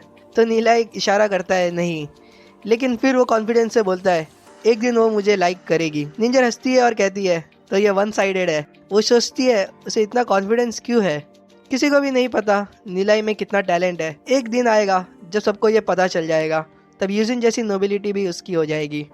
निंजर सोचती है, अगर मेरा घाव ट्रीट नहीं हुआ होता तो सभी लोग मुझे पीछे छोड़ बहुत आगे निकल जाते हैं। अगर बीमारी है तो उसका इलाज तो करवाना ही होगा। और फिर वो अपने चेस्ट एरिया का कपड़ा खोलती है। ये देख नीलाई का चेहरा लाल हो जाता है और वो अपनी आंखें बंद कर लेता है। फिर हमें दिखाते हैं कि नीलाई निंजर की तरफ देखता है और उसका पूरा चेहरा लाल हुआ होता है। हमें दिखाते हैं कि जाओ निंजर अपनी टॉप उतारती है। तभी नीलाई कहता है, ये सही तो होगा ना, क्योंकि मैं एक अच्छे घर का लड़का हूँ। ये सुन निंजर को गुस्सा आ जाता है। फिर हमें दिखाते हैं कि नीलाई के सर पर पहाड़ आ गया होता है। वो कहता है, किसी की मदद करने से मैं कभी पीछे नहीं हटता, भले ही कुछ भी हो। तभी निंजर अपनी टॉप उतार देती है। नीलाई ये देखता है और उसकी नज़र जाती है निंजर की कमर की ओर, जहाँ पर एक बहुत गहरा घाव होता है। नीलाई सोचता है, एक लड़की जो इतनी छोटी है इतना सारा दर्द कैसे सह पा रही है। ये पहली बार हुआ था निंजर के साथ जब कोई लड़का उसके इतने करीब आया हो। फिर नीलाई उसका इलाज करना शुरू कर देता है। जाओ निंजर, जिसकी फैमिली वाले उसके साथ नहीं थे और वो ये बीमारी से इतना पेन सह रही थी, भले ही वो कितनी भी स्ट्रांग हो, उसे ये अकेला और कमज़ोर बना देता है। नीला ऐसी समय में उसके साथ रह के उसे बताना चाहता है कि वो अकेली नहीं है। निंजर का इलाज कुछ देर में हो जाता है और निंजर नीलाई का शुक्रिया अदा करती है। नीलाई उसे बताता है कि आने वाले कुछ दिनों में उसे अच्छे से आराम करना चाहिए तो उसका दर्द बहुत कम हो जाएगा। बहुत तीसरे दिन उसका इलाज करना आएगा और कुछ ही दिनों में उसका दर्द खत्म हो जाएगा। नीलाई फिर खड़ा होता है और कहता है ठीक है, मैं चलता हूँ। निंजर नीलाई को थैंक्स करती है और कहती है अगर तुम नहीं होते तो मैं ऐसी ही प्रैक्टिस करती रहती और मेरी हालत और ख़राब हो जाती। नीलाई, तुमने मेरी मदद की, अगर तुम्हें मेरी कोई मदद चाहिए हो तो मुझे ज़रूर बताना। नीलाई उसे कहता है हाँ ज़रूर, और फिर वो वहाँ से निकल पड़ता है। निंजर मुस्कुराती है और सोचती है नीलाई कैसा बंदा है ये, और वो अपने घर की ओर निकल पड़ती है। एंड में हमें दिखाया जाता है लुपाओ खराटे मारते हुए मस्त सो रहा रहता है झाड़ के ऊपर। अगले दिन सुबह होती है और सभी बच्चे अपनी क्लास में जा रहे रहते हैं। नीला अपने दोस्तों के साथ कुछ बातें कर रहा रहता है। लुपाओ कहता है यार आज टीचर शिंजियो आने वाली है, फिर से हमें क्लास के पीछे जाके खड़ा रहना होगा। मैं तो थक गया उसके लेक्चर से, कुछ समझ तो आता है नहीं। हर क्लास में ये लोग यही बातें करते हैं कि नोबल्स के बीच में क्या हुआ और क्या नहीं। ड्यूजी हंसते हुए कहता है बस 2 महीने रुक जाओ, जब वो टेस्ट आएगा तब नीला ब्रॉन्ज रैंक 1 तक पहुंच जाएगा और फिर हमें उसकी क्लास कभी नहीं बैठनी पड़ेगी। वो फिर बोलता है कि नीलाई की वजह से ही हम कुछ दिनों में 16,000 कॉइन कमा लिए। मुझे पूरा विश्वास है वो जो भी करेगा उस पर। शेन्यू ये सुनता है और हंसते हुए सोचता है कि ऐसे कचरे लोग अगर 1 स्टार ब्रॉन्ज रैंक तक पहुंच जाएंगे तो सूरज भी कल पश्चिम से उगना शुरू हो जाएगा। वहीं येजुन अपने दोस्तों से कुछ बातें करती रहती है। लुपाओ आगे बैठे हुए अपने दोस्तों से कहता है मुझे भी तो बताओ तुम लोग क्या खेल रहे हो। तो एक कहता है आके देख ले। ड्यूजी नीलाई को पूछता है अगर हम अभी हंटिंग नहीं करेंगे तो क्या करेंगे। वही नीलाई सोच रहा रहता है कि मैं येजुन के नज़दीक कैसे जाऊँ। तभी आगे बैठा एक बंदा लुपाओ की नाक में उंगली डाल देता है। ड्यूजी नीलाई को सोचते हुए देख कहता है भाई क्या सपने देख रहे हो। नीलाई शॉक में उठता है और कहता है मैं स्कूल छूटने के बाद बताता हूँ तुम्हें। लुपाओ और बाकियों का झगड़ा चल रहा होता है। वही नीलाई सोचता है कि येजुन को मैं अपनी कैसे बनाऊँ। तभी हमें दिखाते हैं कि एक लड़की अपनी बेंच से खड़ी हो जाती है। वो जाओ निंजर होती है। सब सोचते हैं जाओ निंजर नीलाई की तरफ क्यों जा रही है। कुछ बच्चे सोचते हैं नीलाई ने लगता है निंजर को परेशान किया होगा, आज तो वो गया। नीलाई और उसके दोस्त ये बात से अनजान अपनी मस्ती में होते हैं। शेन्यू निंजर को देखता है और येजुन भी सोचती है कि क्या नीलाई ने निंजर को भी छेड़ा है। कितना छिछोरा है ये, सही में इसे तो पनिश करना ही चाहिए। कुछ बच्चे सोच रहे रहते हैं निंजर नीलाई का क्या हाल करेगी, उसकी तो सोल फोर्स भी वैसे 5 ही है। निंजर नीलाई की बेंच के सामने जाके खड़ी हो जाती है और कहती है खड़े हो जाओ। ये देख लुपाओ टेंशन में आ जाता है और लुपाओ ड्यूजी दोनों खड़े हो जाते हैं। लुपाओ सोचता है अगर निंजर ने नीलाई को मारना शुरू किया तो हम तीनों मिलके भी उसकी बराबरी नहीं कर पाएंगे। ये नीलाई जहाँ देखो मुसीबत खड़ी कर लेता है, पता नहीं उसने क्या किया निंजर को गुस्सा दिलाने के लिए। वहीं ड्यूजी सोच रहा रहता है मुझे नीलाई की मदद तो करनी ही होगी, लेकिन पहले मैं सिचुएशन देख लेता हूँ। अभी के लिए मैं यहाँ से निकल लेता हूँ और दूर से देखता हूँ। तभी नीलाई निंजर को देखता है और पूछता है क्या हुआ तुम्हें। और वो सोचता है शायद इसे अभी भी ऑकवर्ड लग रहा होगा कल की वजह से। निंजर कहती है मैंने ब्रेकफास्ट बनाया है तुम्हारे लिए, मुझे नहीं पता तुम्हें क्या खाना पसंद है, इसीलिए मैंने बहुत तरह का खाना बना लिया है। ये देख ड्यूजी बहुत कंफ्यूज हो जाता है। लुपाओ टेंशन में होता है और सोचता है ये टिफिन में कहीं बॉम्ब तो नहीं है। वो देखता है उसमें सही में ब्रेकफास्ट होता है। सभी बच्चे ये देख शॉक में पड़ जाते हैं। लुपाओ की आंखें फट जाती है और उसका मुंह खुल जाता है और बाकी भी सभी बच्चे बहुत हैरान हो जाते हैं। एक बच्चा कहता है मैं सपने में तो नहीं हूँ। वो अपने बाजू वाले को जोर से मारता है और कहता है हाँ मुझे दर्द नहीं हुआ, मैं पक्का सपने में हूँ। उसके बाजू वाला कहता है नहीं भाई ये सपना नहीं है। वहीं एक कहता है गॉडेस निंजर ये कचरे नीलाई को ब्रेकफास्ट दे रही है, क्या ये टीचर को उल्टा बोलने और पनिशमेंट लेने से होता है, मुझे भी चाहिए ये तो। उसके बाजू वाला बोलता है ऐसा नहीं है पागल। निंजर को टिफिन देते देख शेन्यू की आंखें बाहर आ जाती है। वो सोचता है ये क्या हो रहा है, क्या निंजर नीलाई जैसे कचरे को पसंद करती है और उसके पास जाना चाहती है। वो तो मेरे बड़े भाई से एंगेज थी ना। येजिन हैरान हो जाती है और सोचती है कितनी अजीब बात है, निंजर ऐसे बंदे के करीब क्यों जाना चाहती है जो किसी काम का नहीं है। तभी निंजर कहती है क्या मैं तुम्हारे साथ बैठ सकती हूँ। ये सुन ड्यूजी अपने बाजू वाले के ऊपर बैठ जाता है जो कहता है भाई उठ जा मेरे पे से। नीलाई कहता है हाँ बैठ जाओ और हमें दिखाते हैं लुपा और ड्यूजी की आंखें चमक जाती है। ये देख निंजर नीलाई के पास बैठ जाती है और अपना टिफिन खोलती है। निंजर कहती है लुपा और ड्यूजी तुम दोनों भी हमारे साथ लंच कर सकते हो। ये सुन लुपाओ की आंखों से आंसू आ जाता है। वो सोचता है गॉडेस निंजर को मेरा नाम याद है। वो खाना खाना शुरू करता है और सोचता है नीलाई करे काम और मैं करूँ आराम। डीजी ये गुस्से से कहता है हफ्शी कम से कम चॉपस्टिक तो यूज कर ले। फिर सभी हंसते हुए ब्रेकफास्ट करते हैं और कुछ देर बाद निंजर अपनी सीट पे चली जाती है। लुपाओ पूछता है नीलाई को हरामी तूने निंजर को कैसे फंसा लिया, मुझे भी तो बता। नीलाई कहता है ऐसा कुछ नहीं है, हम सिर्फ दोस्त है। लुपाओ कहता है चल झूठे। ड्यूजी कहता है तभी क्या एक दोस्त ब्रेकफास्ट देता है दूसरे को आके। नीलाई सोचता है और कहता है शायद उसे मेरी जरूरत होगी। तभी नीलाई और बाकी खड़े हो जाते हैं। नीलाई कहता है चलो भाई टीचर शिंजियो आने वाली है। नीलाई टीचर शिंजियो की तरफ देखता है और सोचता है आज तो ये अच्छे मूड में लग रही है। टीचर हंसते हुए कहती है तुम लोग अपनी सीट पे बैठ सकते हो आज। और सोचती है आज वीआईपी लोग आने वाले हैं हमारी क्लास में। नीलाई और बाकी अपनी सीट पे बैठ जाते हैं। नीलाई बोलता है आज हमें खड़ा नहीं रहना, क्या बात है। ड्यूजी कहता है शायद कुछ अच्छा हुआ होगा उसके साथ, तभी हमें बैठाया है। हमें दिखाते हैं 3 बड़े लोग अचानक से क्लास में आ जाते हैं। उनमें से एक बोलता है बिगिनर क्लास की सीट सही में बहुत छोटी होती है। किसी भी बच्चों को पता नहीं चलता कि उनकी क्लास में कोई आया है और वो अपनी बातें कर रहे रहते हैं। नीलाई कहता है कहीं ये हमें बैठाकर फंसाना तो नहीं चाहती। तो ड्यूजी कहता है नहीं इतनी बुरी मत बनाओ उसे। तभी टीचर शिंजियो इंस्क्रिप्शन के बारे में बताना शुरू करती है। वो कहती है भले ही आप फाइटर हो या डेमन स्पिरिचुअलिस्ट हो, इंस्क्रिप्शन सभी के लिए बहुत इंपॉर्टेंट होता है। इंस्क्रिप्शन 2 तरह के होते हैं, एक होता है डिवाइस इंस्क्रिप्शन और दूसरा होता है बैटल इंस्क्रिप्शन। अगर हम डिवाइस इंस्क्रिप्शन की बात करें तो इसे हम सोल्जर्स के आर्मर पर लगाते हैं जिनसे उनकी ताकत बहुत बढ़ जाती है। अगर हम डेमन स्पिरिचुअलिस्ट की बात करें तो उनकी पावर तो सोच के परे हो जाती है। अगर हम बैटल इंस्क्रिप्शन की बात करें तो इन्हें हम स्क्रोल्स में बनाते हैं। हम अपनी सोल पावर से इसे एक्टिवेट कर सकते हैं। ये बैटल के दौरान हमें एक्सप्लोसिव पावर देता है। स्नोविंड एम्पायर के दौरान हमारे पूर्वजों ने इंस्क्रिप्शन को बनाना शुरू किया था और कुछ हजार साल में हमने इसे परफेक्ट किया। लेकिन जब डार्क एजेस शुरू हुआ था तब डेमन्स और बीस्ट की वजह से हमारी कल्टीवेशन बहुत कम हो गई। आज के समय में ग्लोरी सिटी के पास सिर्फ कुछ ही इंस्क्रिप्शन बचे हैं। इंस्क्रिप्शन को हम 3 तरीकों से बांट सकते हैं। स्नोविंड इंस्क्रिप्शन जो स्नो विंड टाइप है, सेक्रेड फायर इंस्क्रिप्शन जो फायर टाइप होता है और बैटल एज इंस्क्रिप्शन जो नॉन एलिमेंटल होता है। हम सबसे पहले बात करते हैं डिवाइस इंस्क्रिप्शन के बारे में। तभी होली ऑर्चिड इंस्टीट्यूट के वाइस प्रिंसिपल ये शेंग इम्प्रेस हो जाते हैं और कहते हैं सेक्रेड फैमिली के लोगों की नॉलेज सही में बहुत अच्छी होती है। इतने छोटे बच्चों को ये कितने अच्छे से समझा रही है। ये सुन होली ऑर्चिड इंस्टीट्यूट के वाइस इंस्ट्रक्टर लू ये कहते हैं ये क्लास में बहुत टैलेंटेड बच्चे हैं जैसे कि येजियन, शेन्यू और जाओ निंजर। वाइस प्रिंसिपल अपने बाजू वाले से पूछते हैं आपका क्या व्यू है इस पे। वो कुछ सोच रहे रहते हैं और फिर करके छोड़ देते हैं। वाइस इंस्ट्रक्टर ये सुन हैरान हो जाते हैं और सोचते हैं ये कौन है जिन्हें वाइस प्रिंसिपल की बात से भी फर्क नहीं पड़ता, क्या ये बहुत बड़े वीआईपी है। टीचर कहती है हम लोग सेक्रेड फायर इंस्क्रिप्शन से शुरू करते हैं। इसकी रिसर्च में सेक्रेड फैमिली को लीडर माना जाता है। इसमें 66 तरह के बेसिक इंस्क्रिप्शन होते हैं और तभी वो सेक्रेड फ्लेम एक्सप्लोजन ड्रॉ करके दिखाती है और फिर वो बताती है ये इंस्क्रिप्शन सेक्रेड फैमिली के एंसेस्टर ने ढूंढा था और ये सबसे पावरफुल ग्रीन ब्रॉन्ज इंस्क्रिप्शन है। ये 36 बेसिक फाउंडेशन इंस्क्रिप्शन से बनाया गया है। ये सबसे ज्यादा कॉम्प्लेक्स ग्रीन ब्रॉन्ज इंस्क्रिप्शन है। इससे पहले हम लोग बात करते हैं 36 बेसिक फाउंडेशन इंस्क्रिप्शन की। नीला ये सुनते हुए थक जाता है और सोचता है सेक्रेड फैमिली के 600 तरह के इंस्क्रिप्शन है। नीलाई की पिछली लाइफ में उसने 7 तरह की लैंग्वेज सीख ली थी और उसे 1000 साल का एक्सपीरियंस हो गया था डेमन स्पिरिट बुक की टेम्परल स्पेस में प्रैक्टिस करते हुए। उसने बहुत सारे क्लासिक पढ़ लिए थे जिसकी वजह से टीचर शिंजियो और उसकी सेक्रेड फैमिली की नॉलेज उसके आसपास भी नहीं आ सकती। नीलाई सोचता है पिछले 7 दिनों से मैं नहीं सोया तो अभी थोड़ा सो लेता हूँ और वो सर नीचे रख के सो जाता है। नीलाई को वाइस प्रिंसिपल देख लेते हैं और वो सोचते हैं ये बच्चा क्लास शुरू भी नहीं हुई और सोने की हिम्मत रखता है, ये तो होली ऑर्चिड इंस्टीट्यूट का नाम डुबाएगा। अच्छा है मेरे बाजू वाले जेंटलमैन ने इसे नहीं देखा।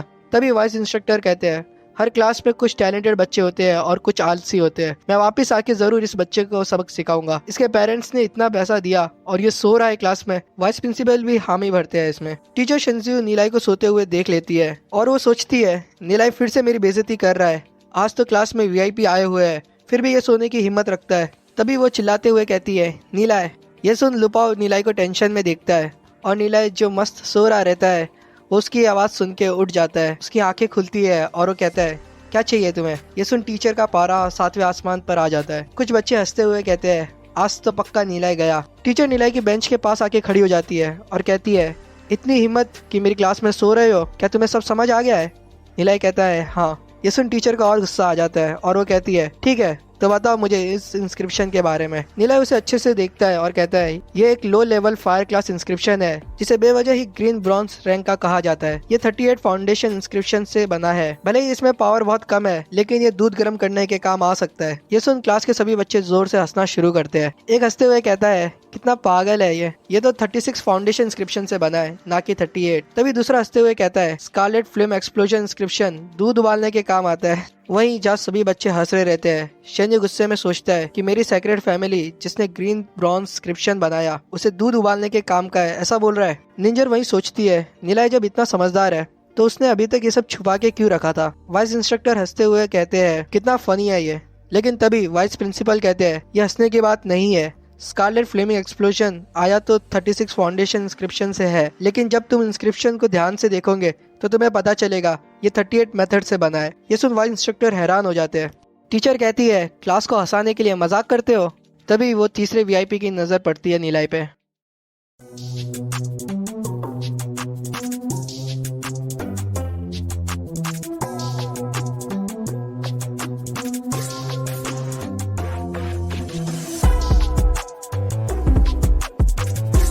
वो तीसरे वीआईपी कहते हैं अगर किसी को इंस्क्रिप्शन की अच्छी नॉलेज है तो वो बता सकता है स्कारलेट फ्लेम एक्सप्लोजन में 2 और तरह के बेसिक इंस्क्रिप्शन मेथड यूज किए गए हैं, लेकिन एक बच्चा कैसे बता सकता है ये?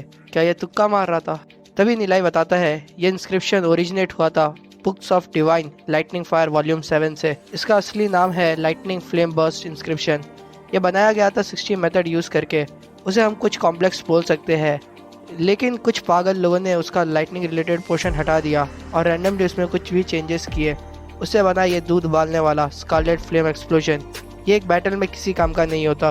तभी एक बच्चा बोलता है books of divine lightning fire वो क्या है? टीचर नीलाई को कहती है क्या बेतुकी बातें कर रहे हो तुम, डिवाइन लाइटनिंग फायर जैसी कोई बुक नहीं होती। नीलाई हंसते हुए कहता है टीचर को सही में लगता है वो बहुत पढ़ी लिखी है। वो सोचती है कि जो बुक उन्हें नहीं पढ़ी वो बुक होती ही नहीं है। तभी एक बच्चा शॉक में आता है और कहता है book of divine lightning fire, मैंने ये बुक लाइब्रेरी से ली थी और वो मेरे पास पड़ी है अभी। ये सुन टीचर वो बच्चे को गुस्से से देखती है। वो बच्चा बताता है कि ये कॉपी में सिर्फ फर्स्ट वॉल्यूम ही ट्रांसलेट किया हुआ है, बाकी सब स्नो विंड एम्पायर की लैंग्वेज में है। ये सुन वो तीसरे वीआईपी कहते हैं वाइस प्रिंसिपल जाओ किसी को भेजो लाइब्रेरी में वो डिवाइन लाइटनिंग फायर बुक लाने के लिए। तभी वाइस प्रिंसिपल इंस्ट्रक्टर को देखते हैं और इंस्ट्रक्टर कहते हैं मैं भी लाता हूँ। तभी वो बच्चा कहता है मैं वॉल्यूम 7 खोलता हूँ और वो बताता है इसमें बहुत सारे डायग्राम्स है, लेकिन इसमें स्नो विंड एम्पायर की लैंग्वेज यूज की है, इसलिए मुझे कुछ समझ नहीं आ रहा है। तभी टीचर कहती है मुझे लगता है तुमने लाइब्रेरी के किसी कोने में ये बुक देख ली होगी और कुछ भी उटपटांग पढ़ लिया होगा, फिर तुम क्लेम कर रहे हो कि स्कारलेट फ्लेमिंग एक्सप्लोजन ये बुक से लिया है। क्या बकवास है, तुम सेक्रेट फैमिली पे ये इल्जाम कैसे लगा सकते हो? अगर तुम प्रूव नहीं कर पाए ये इंस्क्रिप्शन वो बुक में है तो मैं खुद तुम्हारी कंप्लेन करूंगी सेक्रेट कमेटी में। नीलाई कहता है टीचर आप कुछ ज्यादा ही जल्दी नहीं कर रहे हो। नीलाई उस बच्चे को कहता है यान जाओ वॉल्यूम 7 का 30वां पेज निकालो और 6वें डायग्राम की तरफ देखो। और नीलाई टीचर को कहता है कि डिवाइन लाइटनिंग फायर बुक आपके एंसेस्टर से भी बहुत पुरानी है। सेक्रेट फैमिली फेम के भूखे लोग हमेशा से ही क्लेम करते हैं कि सेक्रेट इंस्क्रिप्शन उन्हीं का है और हमेशा से कहते हैं उनके एंसेस्टर कितने कमाल के थे। वही लोग थे जिन्हें इंस्क्रिप्शन बनाया और ग्लोरी सिटी को बचा रहे हैं। नीलाई को याद आता है उसकी पिछली लाइफ में ग्लोरी सिटी भी खत्म होने वाली थी। तभी सारी फैमिलीज डटकर लड़ाई कर रही थी। वो सेक्रेट फैमिली ही थी जो अपनी स्ट्रेंथ को बचाने के लिए पेट्रेच माउंटेन की तरफ भाग गए थे, जिसकी वजह से हमारा वेस्ट गेट जो सेक्रेट फैमिली के अंडर था वो आसानी से टूट गया था स्नो विंड मॉन्स्टर के द्वारा और फिर उन बीच ने सभी को मर्सीलेसली मार डाला था और जो सर्वाइवर थे सभी को अपने घर छोड़ के भागना पड़ा। नीलाई सोचता है ये धोखेबाज लोग, मैं पूरी ग्लोरी सिटी को इनकी असलियत बता के रहूंगा। तभी सारे बच्चे 30वां पेज देखते हैं और उन्हें वैसा ही सिमिलर डायग्राम दिखता है। वो कहते हैं नीलाई ने जो कहा ये वैसा ही डायग्राम है। शनि गुस्से में आ जाता है और सोचता है नीलाई को पता था ये और उसने जानबूझ के हमारी फैमिली पे हमला किया है। नीलाई शनियों को देख लेता है और वो सोचता है इतना जल्दी गुस्सा आ गया इसे, शायद पूरी सेक्रेट फैमिली ही ऐसी है, कोई भी थोड़ा सा बोल दे इन्हें तो इन्हें जल्दी गुस्सा आ जाता है। टीचर शिंजी अपनी फैमिली का नाम बचाने के लिए कहती है हमारे एंसेस्टर ने इनका रेफरेंस लिया होगा तो उसमें क्या हुआ? नीलाई हंसते हुए कहता है शायद टीचर को डेमन स्पिरिचुअलिस्ट रेगुलेशन के बारे में नहीं पता। चलो मैं आपको बताता हूँ। Demon spiritualist code of conduct पिछले 3 सेंचुरी से चला आ रहा है और हर डेमन स्पिरिचुअलिस्ट को उसे मानना ही होता है। सेक्शन 161 कोड ऑफ कंडक्ट में कहते हैं अगर कोई भी दूसरे डेमन स्पिरिचुअलिस्ट का काम कॉपी करता है तो उसे उसका सोर्स लिखना रहता है और उसे ये नहीं बोलना चाहिए कि ये उसने खुद ने बनाया है। ये सुन टीचर गुस्से से चिल्लाने ही वाली होती है कि नीलाई कहता है अगर आप सिर्फ उसका रेफरेंस लेके उससे सीखते तो एक बात होती, लेकिन आपके एंसेस्टर ने सीधा उसे आधा अधूरा कॉपी करके बोला कि ये उनने बनाया है। फिर नीलाई नाटक करते हुए कहता है एंसेस्टर को मैं गलत बोल रहा हूँ, हे भगवान मुझे माफ करना। फिर वो कहता है शायद सेक्रेट फैमिली के एंसेस्टर के कोई रीजंस होंगे जिसकी वजह से उनने इसका सोर्स नहीं बताया। तभी एक बच्चा शॉक में कहता है क्या सेक्रेट फैमिली के एंसेस्टर सही में कॉपी करने वाले थे? वहीं दूसरा कहता है सेक्रेट फैमिली के एंसेस्टर सिर्फ गोल्ड रैंक डेमन स्पिरिचुअलिस्ट थे, लेकिन उन्हें बस इंस्क्रिप्शन की अच्छी नॉलेज थी। अभी तो ये साबित हो गया कि सेक्रेट फ्लेम एक्सप्लोजन एक कॉपी है। एक बच्चा कहता है अगर हम ये बुक को ही देखें तो यहाँ बहुत सारे इंस्क्रिप्शन कॉपी किए हैं, लेकिन इन्होंने ये नहीं लिखा कि ये सब सेल्फ क्रिएटेड है, उनने इसका प्रॉपर सोर्स लिखा है। दूसरा कहता है हाँ, एक demon spiritualist code of conduct follow करते हुए उसे ऐसा ही करना चाहिए। तभी शेन्यू खड़ा होता है और चिल्लाते हुए कहता है, नीलाई, हमारे सेक्रेट फैमिली पिछले 3 सेंचुरी से है और हम ग्लोरी सिटी की 3 मेजर फैमिलीज में से एक है। तुम जैसे ऑर्डिनरी फैमिली वाला हमें बुरा भला नहीं बोल सकता। स्कारलेट फ्लेम एक्सप्लोजन इंस्क्रिप्शन हमारे एंसेस्टर ने बनाया था। शायद हमने जब इसे वापस से डिस्कवर किया तो हमसे थोड़ी गलती हो गई होगी साइटेशन देने में, जो तो बहुत कॉमन मिस्टेक है। नीला ये सुन सोचता है, सेक्रेट फैमिली से यही उम्मीद थी मुझे। ऐसी बेतुकी बातें कर अपनी रिस्पॉन्सिबिलिटी से भागते हैं जब सिचुएशन बुरी हो जाती है। मेरी पिछली लाइफ में ये बंदा येजुन से इंगेज था, लेकिन जैसे ही ग्लोरी सिटी पे हमला हुआ था ये तुरंत भाग गया ग्लोरी सिटी छोड़ के। अपने आप को बड़े घर का और मुझे छोटे घर का कह के ये पक्का मुझे धमकी दे रहा है। फिर नीलाई कहता है, क्या शेन्यू इतना ना समझ है? अच्छा है, ग्लोरी सिटी का कानून बहुत सख्त है, वरना तो मुझे डर था कि सेक्रेट फैमिली मेरे साथ कुछ गलत ना कर दे। फिर नीलाई मुस्कुराता है और कहता है, सेक्रेट फैमिली 3 मेजर फैमिलीज में से एक है, तो मेरी सेफ्टी का ध्यान रखेगी ना? क्योंकि अगर मुझे कुछ हुआ तो आप सब समझ लेना कि ये किसने किया होगा। नीला हंसने लगता है। शेन्यू ये सुन चिल्लाता है, बदतमीज। तभी येजुन और निंजर भी हंसने लगती है। वाइस इंस्ट्रक्टर आते हैं डिवाइन लाइटनिंग फायर बुक लेके। वाइस प्रिंसिपल देखते हैं वो तीसरे वीआईपी अब क्या करेंगे। वो तीसरे वीआईपी 30वां पेज खोलते हैं और इंस्क्रिप्शन को देखते हैं। वही वाइस प्रिंसिपल सोचते हैं, कॉपी करना ये तो सेक्रेट फैमिली का बहुत बड़ा स्कैंडल है। तीसरे वीआईपी वही बुक को देखते हैं और सोचते हैं, ये बुक एंशियंट लैंग्वेज में लिखी हुई है, मुझे भी बस थोड़ी ही समझ आ रही है। वो कहते हैं, नीलाई को ये सब कैसे समझ आ रहा है, क्या टैलेंट है उसमें? तो वाइस इंस्ट्रक्टर बताते हैं कि हमने जब रिकॉर्ड्स चेक किए तो नीलाई के पास सिर्फ रेड सोल रेल्म है। वो कहते हैं, इतनी बुरी बात है, इतनी नॉलेज है इसमें, लेकिन इसमें टैलेंट ही नहीं है, वरना इसका फ्यूचर बहुत ब्राइट होता। वो वाइस प्रिंसिपल को कहते हैं, नीलाई के लिए स्कूल लाइब्रेरियन की पोस्ट तैयार करो। ये सुन वाइस प्रिंसिपल हाँ करते हैं और सोचते हैं, लॉर्ड नीलाई को बचाना चाहते हैं। आज के टाइम में ग्लोरी सिटी में सभी को बस अपने टैलेंट और स्किल की पड़ी है, कोई भी बैठ के क्लासिक्स को समझना ही नहीं चाहता। हालांकि नीलाई में टैलेंट कम है, लेकिन उसकी समझ एंशिएंट बुक को समझने में बहुत अच्छी है। अगर वो लाइब्रेरियन बन गया तो वो जितनी चाहे उतनी बुक्स पढ़ सकता है, और साथ ही होली ऑर्चिड इंस्टीट्यूट उसे सेक्रेट फैमिली से भी बचा के रखेगी। टीचर गुस्से में कहती है, मैं याद रखूंगी आज जो हुआ। नीला मुस्कुराते हुए सोचता है, एक प्रोफेसर सबके सामने अपने स्टूडेंट को धमकी दे रही है, क्या मजाक है ये। कोई ना, एक दिन मैं तुम सबको देख लूंगा। अभी मैं सेक्रेट फैमिली का ज्यादा सच नहीं बता सकता क्योंकि मैं अभी भी कमजोर हूँ। फिर क्लास की छुट्टी हो जाती है और कुछ बच्चे बात कर रहे रहते हैं। क्या तुम्हें पता है, बिगनर क्लास में एक बच्चे ने बताया कि सेक्रेट फैमिली ने इंस्क्रिप्शन कॉपी किया है, और फिर भी वो क्लास की टीचर सेक्रेट फैमिली की बड़ी बड़ी बातें कर रही थी। दूसरा कहता है, मैंने तो सुना है जब सेक्रेट फैमिली सिटी लॉर्ड से मिलने गई थी तभी भी उन्हें रिजेक्ट कर दिया था। नीला ये सब सुन लेता है और मन ही मन हंसते हुए सोचता है, लगता है शेन्यू और येजुन की एंगेजमेंट भी नहीं होगी अब। फिर हमें दिखाते हैं टीचर शिंजी गुस्से में वाइस प्रिंसिपल की ऑफिस जाती है। वो कहती है, नीला ने जो आज मेरे साथ बदसलूकी की वो बहुत ही गलत थी, मैं चाहती हूँ कि आप उसे आज ही स्कूल से निकाल दे। वाइस प्रिंसिपल सोचते हैं, जितनी नॉलेज नीलाई के पास है, भले ही वो एक डेमन स्पीचिस्ट नहीं बन पाएगा, लेकिन वो एक बहुत बड़ा इंसान जरूर बन सकता है। उसी के साथ नीलाई हमारे वीआईपी के भी नजरों में आ गया है, लेकिन शेन्यू भी सेक्रेट फैमिली से है, तो मुझे संभल के बात करनी होगी। वाइस प्रिंसिपल कहते हैं, मुझे इस मामले में थोड़ा सोचना होगा, क्योंकि अगर हम ऐसे स्टूडेंट को निकाल देंगे तो होली ऑर्चिड इंस्टीट्यूट के लिए अच्छा नहीं होगा। टीचर शिंजी कहती है, क्या सोचना है इस बारे में, या तो नीलाई को निकालो या मैं वो क्लास को पढ़ाना छोड़ दूंगी। वाइस प्रिंसिपल सोचते हैं शेन्यू नहीं मानने वाली, और कहते हैं, अगर ये बात है तो मैं आपके लिए दूसरी क्लास अरेंज कराता हूँ। ये सुन के टीचर शिंजी को वाइस प्रिंसिपल पे बहुत गुस्सा आता है और वो सोचती है ये सब नीलाई को बचाने की कोशिश कर रहे हैं। फिर वो कहती है, कोई जरूरत नहीं है, समझ लो ये मैटर यहीं खत्म होता है। 2 महीने बाद जो एग्जाम होने वाला है, अगर उसमें नीलाई बॉटम 3 में आया तो उसे होली ऑर्चिड इंस्टीट्यूट के नियमों के अनुसार निकाल देंगे हम लोग। वाइस प्रिंसिपल हंसते हुए कहते हैं, मंजूर है मुझे।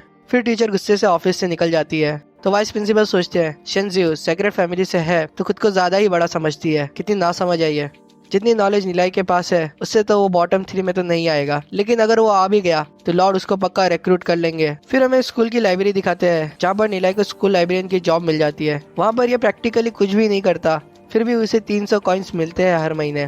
ड्यूजी नीलाई को कहता है, तुमने सेक्रेट फैमिली को गुस्सा दिलाया है, ये बुरा तो नहीं होगा ना? लिबा कहता है, किसको फर्क पड़ता है, हम लोग तो खुश है ना। नीलाई मुस्कुराते हुए कहता है, मेरे दिमाग में कुछ चीजें चल रही है, हम आने वाले कुछ दिनों के लिए क्लास स्किप कर सकते हैं। मुझे लगता है टीचर शिंजी ये देख बहुत खुश होगी। ज्यूजुंग, जैंगमिंग और वीनैन, ये तीनों वही स्टूडेंट्स हैं जो नीलाई के साथ खड़े थे जब उसे पनिश किया था।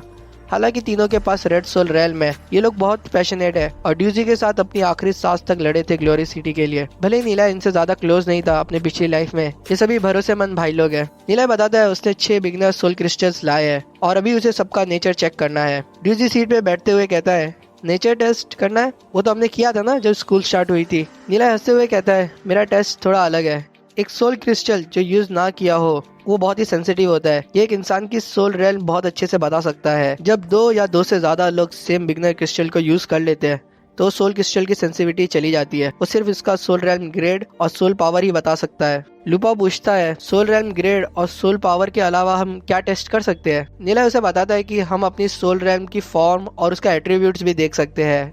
लुपाओ, वीनैन और ड्यूजी तीनों को ये बात समझ नहीं आती। नीलय सभी को एक एक क्रिस्टल देता है और कहता है, इसे अपने पास ही रखना हमेशा। वो बताता है एक बिगनर सोल क्रिस्टल 500 तक की सोल फोर्स सह सकता है। उसके बाद हमें इंटरमीडिएट क्रिस्टल यूज करना पड़ता है। नीलय जब ज्यूजुन को क्रिस्टल देने लगता है तो ज्यूजुन कहता है, एक सोल क्रिस्टल 1000 कॉइन से ज्यादा का होता है। इतना महंगा आइटम मैं कैसे ले सकता हूँ? जेंगफी और वीनैन भी कहते हैं, हम भी इतना महंगा गिफ्ट नहीं ले सकते तुमसे। ड्यूजी उन्हें समझाता है, तुम इसे रख सकते हो क्योंकि नीलय तुम्हें ये दे रहा है। हाँ, अगर तुम हमें भाई नहीं मानते तो अलग बात है। ये सुन सभी सोच में पड़ जाते हैं। फिर ज्यूजुन कहता है, अगर ऐसी बात है तो ठीक है, थैंक्स नीलय।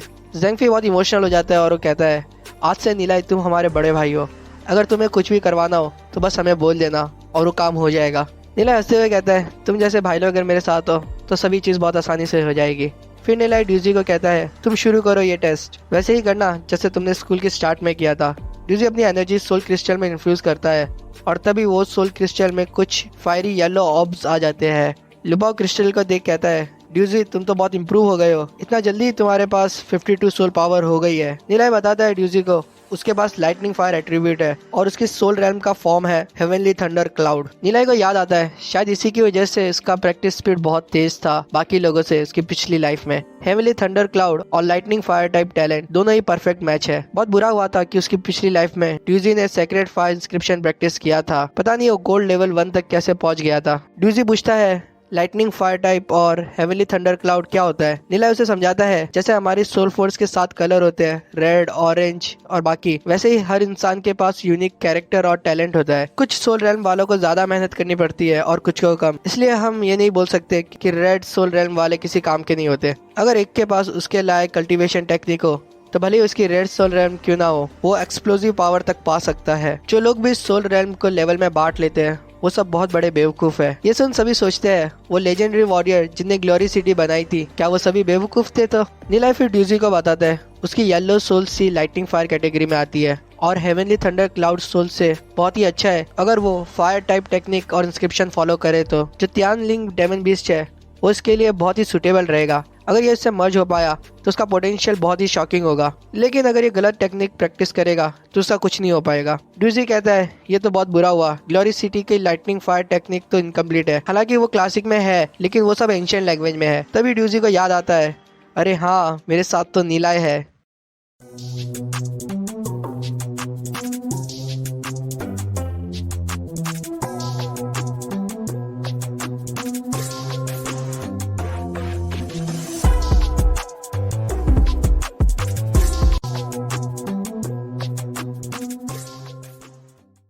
ड्यूजी मुस्कुराते हुए सोचता है, नीलय को books of divine lightning fire भी समझ आती है जो एंशिएंट लैंग्वेज में थी। ड्यूजी कहता है नीलय को, तुमने क्लास में डिवाइन लाइटनिंग फायर की बात की थी, क्या तुम्हें बाकी लाइटनिंग फायर टेक्निक्स भी आती है? नीलय हंसते हुए कहता है, हाँ भाई, सारी टेक्निक्स आती है मुझे। जब मैं तुम्हारे साथ हूँ तो तुम्हें टेंशन लेने की जरूरत नहीं है। मैंने डिवाइन लाइटनिंग फायर के 69 चैप्टर्स याद किए हुए हैं और सभी टेक्निक्स बहुत ही स्ट्रॉन्ग है। फिर नीलय कुछ टेक्निक्स के बारे में सोचता है। वो सोचता है हेवनली स्कारलेट लाइटनिंग टेक्निक, लेकिन वो उसे नहीं चुनता है क्योंकि वो बहुत ही अनस्टेबल है। उसे याद आता है हेवनली क्वीन टेक्निक जो ड्यूजी के लिए बहुत सुटेबल होगी, लेकिन उसमें ऐसी टेक्निक भी है जो उसके क्रिएटर्स ने भी प्रैक्टिस नहीं की है। इसमें फर्स्ट 9 लेवल में तो कोई प्रॉब्लम नहीं है, लेकिन लास्ट के 3 में थोड़ा इश्यू है। नीलय ड्यूजी को कहता है, तुम्हें हेवनली क्वीन टेक्निक प्रैक्टिस करनी चाहिए। जितना मुझे पता है वो टॉप 3 लाइटनिंग फायर टेक्निक में से एक है। मैं तुम्हें फॉर्मूला बता देता हूँ, उसे प्रैक्टिस करना स्टार्ट कर दो अभी से। मुझे जब टाइम मिलेगा तो मैं उसे लिख के दे दूंगा तुम्हें। नीलय सोचता है, अगर ड्यूजी 9th लेवल तक पहुंच गया तो वो अपने आप में ही बहुत पावरफुल है।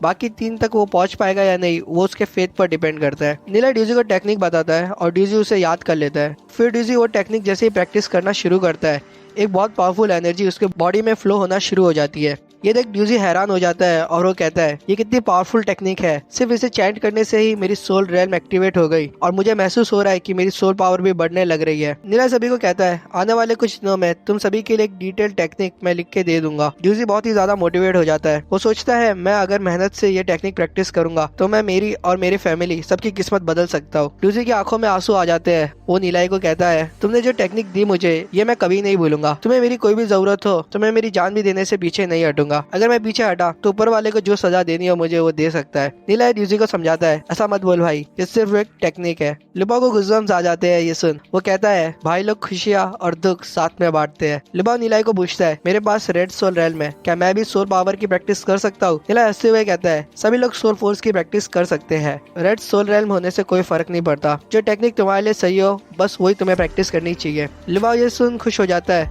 और पूरी ताकत से अपनी एनर्जी को क्रिस्टल में इन्फ्यूज करता है, लेकिन उसके क्रिस्टल में सिर्फ कुछ रेड ऑब्स ही दिखते हैं। ये देख वो बहुत निराश हो जाता है।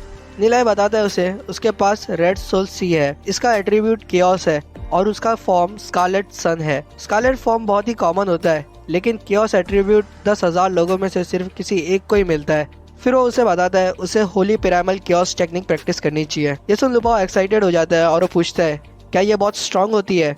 निलय उसे बताता है हाँ जरूर, हेवनली क्वीन टेक्निक के ये बराबर होती है। इसमें तो बहुत मेहनत करने की भी जरूरत नहीं होती, इसमें बस तुम्हें अपनी केओस टेक्निक को बढ़ाना होता है। ये तुम्हारे लिए बहुत सूटेबल होगा, लेकिन तुम उसके टॉप लेवल तक पहुंच पाओगे या नहीं ये तुम पर डिपेंड करता है। लुबा हंसते हुए कहता है मुझे तो टॉप लेवल तक जाना ही नहीं है, अगर मैं सिर्फ सिल्वर रैंक डेमन स्पेशलिस्ट बन गया वो भी मेरे लिए बहुत होगा।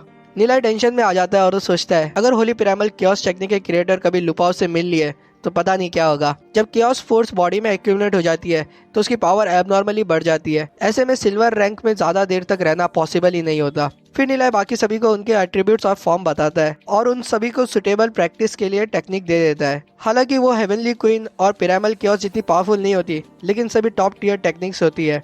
फिर निलय अपनी पावर टेस्ट करता है। वो सोचता है पिछले लाइफ में मैंने बहुत पॉइंटलेस और फालतू टेक्निक प्रैक्टिस की थी, जिसकी वजह से ट्रेनिंग के टाइम पे मेरे पास स्ट्रेंथ नहीं होती थी। इस बार स्टार्ट से ही मैं एक सुटेबल टेक्निक यूज करूंगा अपने लिए। निलय अपनी पावर को इन्फ्यूज करता है क्रिस्टल में। उसे देख सभी लोग शॉक में आ जाते हैं और लुपा जोर से हंसना शुरू कर देता है। ड्यूजी ये देख गुस्सा हो जाता है और उसे कहता है हंस मत। सभी लोग निलय की सोल फोर्स देखते हैं, वो अभी भी सिर्फ 5 ही होती है। निलय के पास रेड सोल सी होती है जिसका स्कैटर्ड फॉर्म होता है और उसके पास कोई एट्रीब्यूट भी नहीं होता है। निलय ये देख दुख में हंसते हुए सोचता है तो मेरी सोल रेल्म ऐसी थी शुरुआत में, कोई ढंग का फॉर्म या एट्रीब्यूट नहीं है। देख के ही पता चलता है ये सबसे कमजोर सोल रेल्म है और ये जाने बिना ही मैंने सारी टेक्निक्स प्रैक्टिस की थी और उसकी वजह से ये और भी बुरी हो गई थी। शायद यही वजह था जिसके कारण इतने समय टेम्पोरल डेमन स्पिरिट बुक में मैं प्रैक्टिस करता रहा, उसके बावजूद भी मुझे ब्रेक थ्रू बहुत मुश्किल से मिला। सोल रेल्म जिनमें एट्रीब्यूट नहीं होता वो बहुत ही अनस्टेबल होती है और आसानी से बदल जा सकती है। सबसे अच्छी टेक्निक एक नॉन एट्रीब्यूट वाले के लिए होती है इन तीनों में से कोई एक, हेवनली गॉड टेक्निक। ये सबसे स्लो और मुश्किल टेक्निक होती है।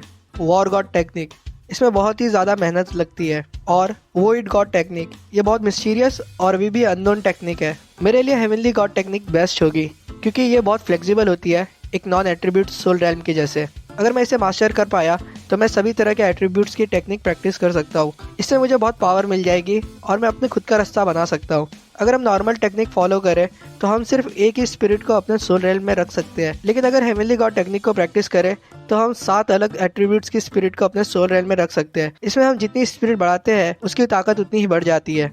फिर निलय सोचता है क्या हुआ मेरी स्पीड कम होगी, उससे कोई फर्क नहीं पड़ता, ये टेक्निक मुझे लेजेंड रैंक बना के रहेगी। अभी मैं बेसिक फाउंडेशन से शुरू करता हूँ, अपनी फाउंडेशन को मजबूत कर मैं अपनी स्पिरिचुअल लेवल बढ़ा दूंगा। ड्यूजी निलय को देख कहता है इसने प्रैक्टिस करना शुरू कर दिया है, हमें भी शुरू कर देना चाहिए। और लुपा ये सुन उसमें हामी भरता है। निलय सोचता है मुझे अभी ट्रेनिंग स्पीड में फोकस नहीं करना चाहिए, मुझे अभी एक अच्छी फाउंडेशन बनानी चाहिए धीरे धीरे।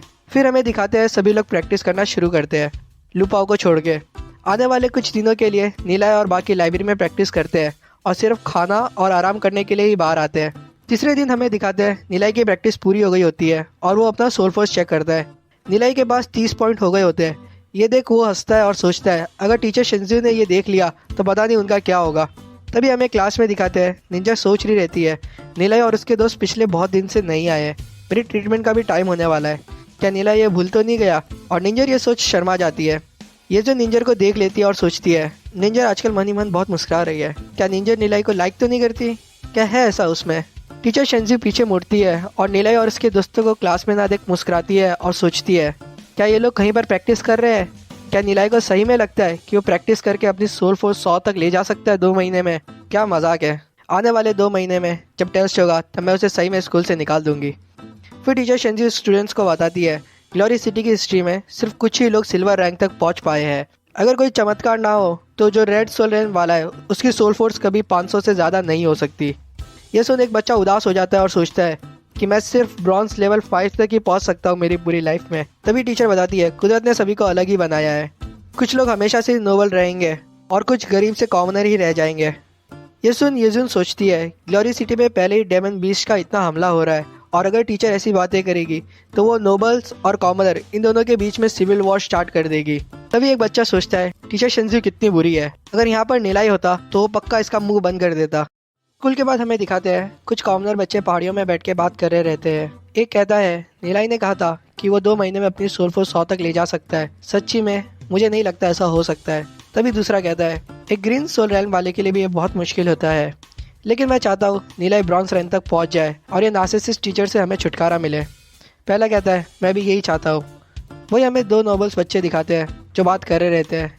नीला एक नोबल होके भी कॉमनर लोगों की साइड ले रहा है, कितना पागल है ये। तभी दूसरा कहता है, क्या करे, कुछ लोगों को कॉमनर्स के साथ रहने में ही लगता है मज़ा आता है। फिर शाम का वक्त हो जाता है। नीला और उसके भाई लोग खाना खा के लाइब्रेरी में आते हैं। ड्यूजी कहता है, अभी लाइब्रेरी में कम लोग होंगे क्योंकि सब खाना खाने गए होंगे। ड्यूजी नीलाई को बताता है उसकी सोल फोर्स के 89 पॉइंट्स हो गए हैं और वो 1 हफ्ते में 1 स्टार ब्रॉन्ज रैंक तक पहुंच जाएगा। नीला ये सुन कहता है, क्या बात है, लगता है आने वाले 2 हफ्तों में तुम सभी लोग 1 स्टार ब्रॉन्ज रैंक तक पहुंच जाओगे। अगर हमारे पास थोड़े एलिक्सर हो तो हमारी ट्रेनिंग स्पीड और भी बढ़ जाएगी। लुबाओ ये सुन कहता है, सही बात है, बिना एलिक्सर ही हम लोग इतना फास्ट ग्रो कर रहे हैं, अगर हमें एलिक्सर मिल जाए तो पता नहीं हम कितना तेज़ी से आगे बढ़ जाएंगे। सेंगफी कहता है, लेकिन हमें एलिक्सर कहाँ से मिलेंगे, सबसे सस्ता एलिक्सर भी 1000 कॉइन से कम का नहीं आता। ड्यूजी वही कहता है, हमने 16,000 कॉइन्स कमाए थे हॉर्न शिप का हंट करके, लेकिन क्रिस्टल लेने के बाद हमारे पास सिर्फ 10,000 कॉइन्स ही बचे हैं।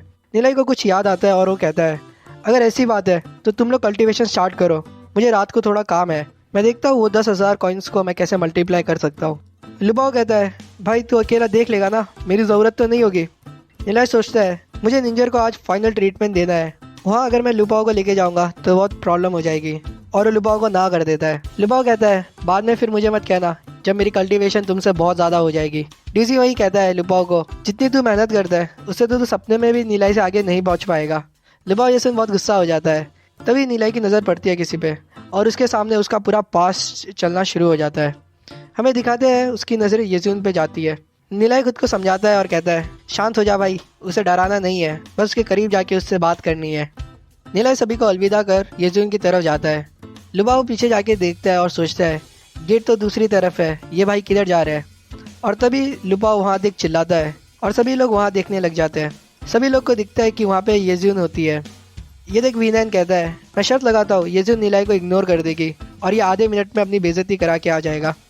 वहीं ड्यूजी बोलता है, मैं आशा करता हूँ येजुन उसकी ज़्यादा बेइज्जती ना करे। नीलाई देखता है कि येजुन डिवाइन लाइटनिंग फायर बुक पढ़ रही रहती है। येजुन सोचती है, इसमें 2nd वॉल्यूम के बाद से एंशिएंट लैंग्वेज यूज़ की है और मुझे तो कुछ समझ नहीं आ रही है। पता नहीं नीलाई ये सब कैसे पढ़ पाया और उसके सारे इंस्क्रिप्शंस याद भी कर लिए। ऐसा लगता है नीलाई और मेरे में बहुत बड़ा गैप है, भले ही हम सेम एज के हैं। नीलाई ये देख मुस्कुराता है और सोचता है, येजुन पक्का ये सोच रही होगी कि मेरे में और नीलाई में बहुत बड़ा गैप है, भले ही हम सेम एज के हैं। नीलाई येजुन को पूछता है, क्या तुम्हें डिवाइन लाइटनिंग फायर बुक में इंटरेस्ट है? नीलाई को सुन येजुन शॉक में आ जाती है और थोड़ा पीछे हो जाती है।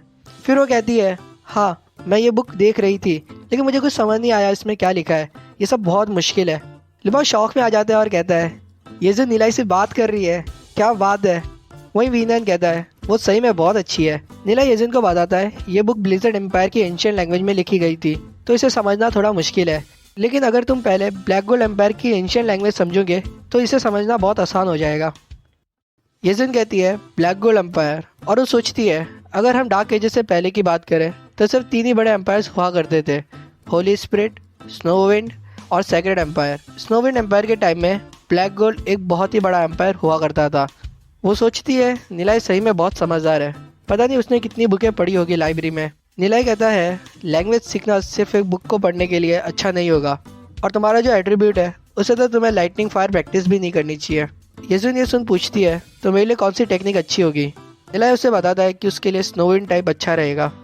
येजुन ये सुन टेंशन में आ जाती है और वो सोचती है इसे मेरा एट्रीब्यूट कैसे पता, वो तो मेरे ग्रैंडफादर ने एक सीक्रेट टेक्निक से निकाला था और ये किसी बाहर वालों को नहीं पता है।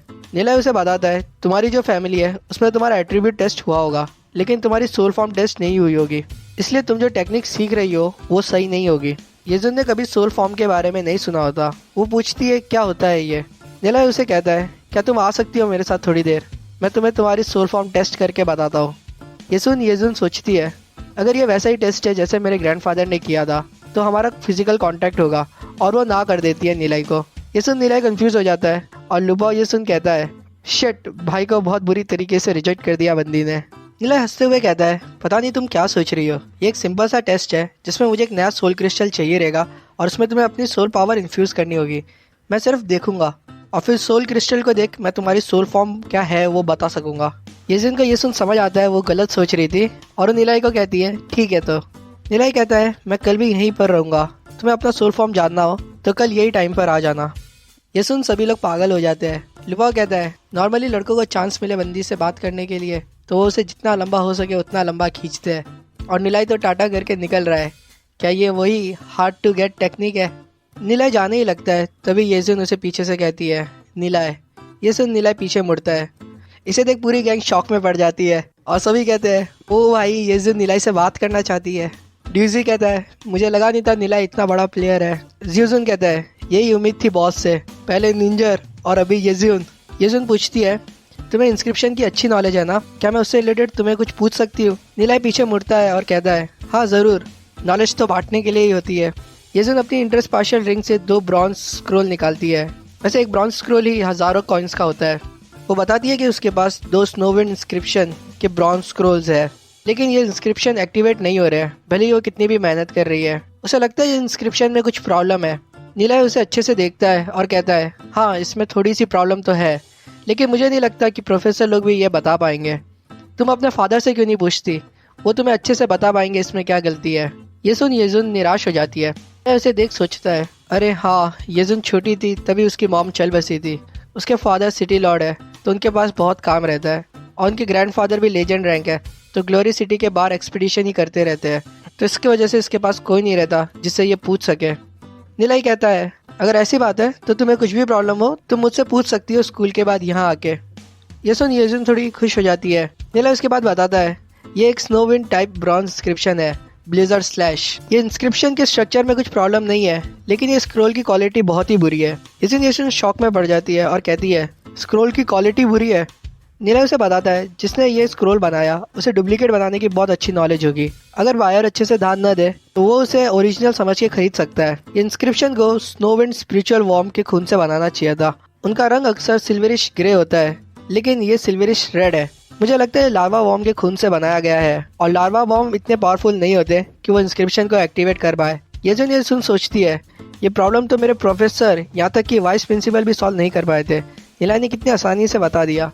निलय ने सिर्फ एक नज़र में बता दिया इसमें क्या प्रॉब्लम है। क्या निलय की नॉलेज हमारे वाइस प्रिंसिपल से भी ज़्यादा है? फिर येजुन सोचती है वैसे निलय दिखने में इतना बुरा भी नहीं है। येजुन उसे फिर दूसरा स्क्रोल के बारे में पूछती है। अभी जैसी स्टोरी चल रही है तो क्या लगता है आपको, क्या येजुन का नज़रिया निलय को देखने का बदल सकता है? निलय वो दूसरे स्क्रोल को देख के कहता है ये आइसविंड ब्लिजर्ड इंस्क्रिप्शन है जो स्नोविंड टाइप है, और ये सिल्वर ग्रेड का होता था, लेकिन एज ऑफ डार्कनेस की वजह से ये इनकम्प्लीट रह गया और अब लोगों ने इसे वापस अमेंड किया तो ये ब्रॉन्ज रैंक का हो गया। ये सुन बहुत कंफ्यूज हो जाती है और पूछती है आइसविंड ब्लिजर्ड सिल्वर ग्रेड का था, मैंने तो इस बारे में कभी नहीं सुना। निलय उसे कहता है इसे जब वापस अमेंड किया तो इसका स्ट्रक्चर अनस्टेबल हो गया था, इसीलिए तुम इसे यूज नहीं कर पा रही हो। चलो हम टेबल के वहाँ जाके बात करते हैं, मुझे थोड़ा स्ट्रक्चर चेंज करने होंगे इस इंस्क्रिप्शन में। येजुन कहती है चेंज करना होगा, कैसे करोगे तुम इसे चेंज? वो सोचती है जो उसके ग्रैंडफादर है वो लेजेंड रैंक के है, वो इंस्क्रिप्शन भी बनाते हैं। उन्होंने आज तक नहीं कहा कि एक कंप्लीट इंस्क्रिप्शन को चेंज किया जा सकता है। फिर वो दोनों टेबल के यहाँ बैठ जाते हैं। निलय अपना पेन ढूंढता है लेकिन उसे नहीं मिलता तो वो येजुन से मांगता है।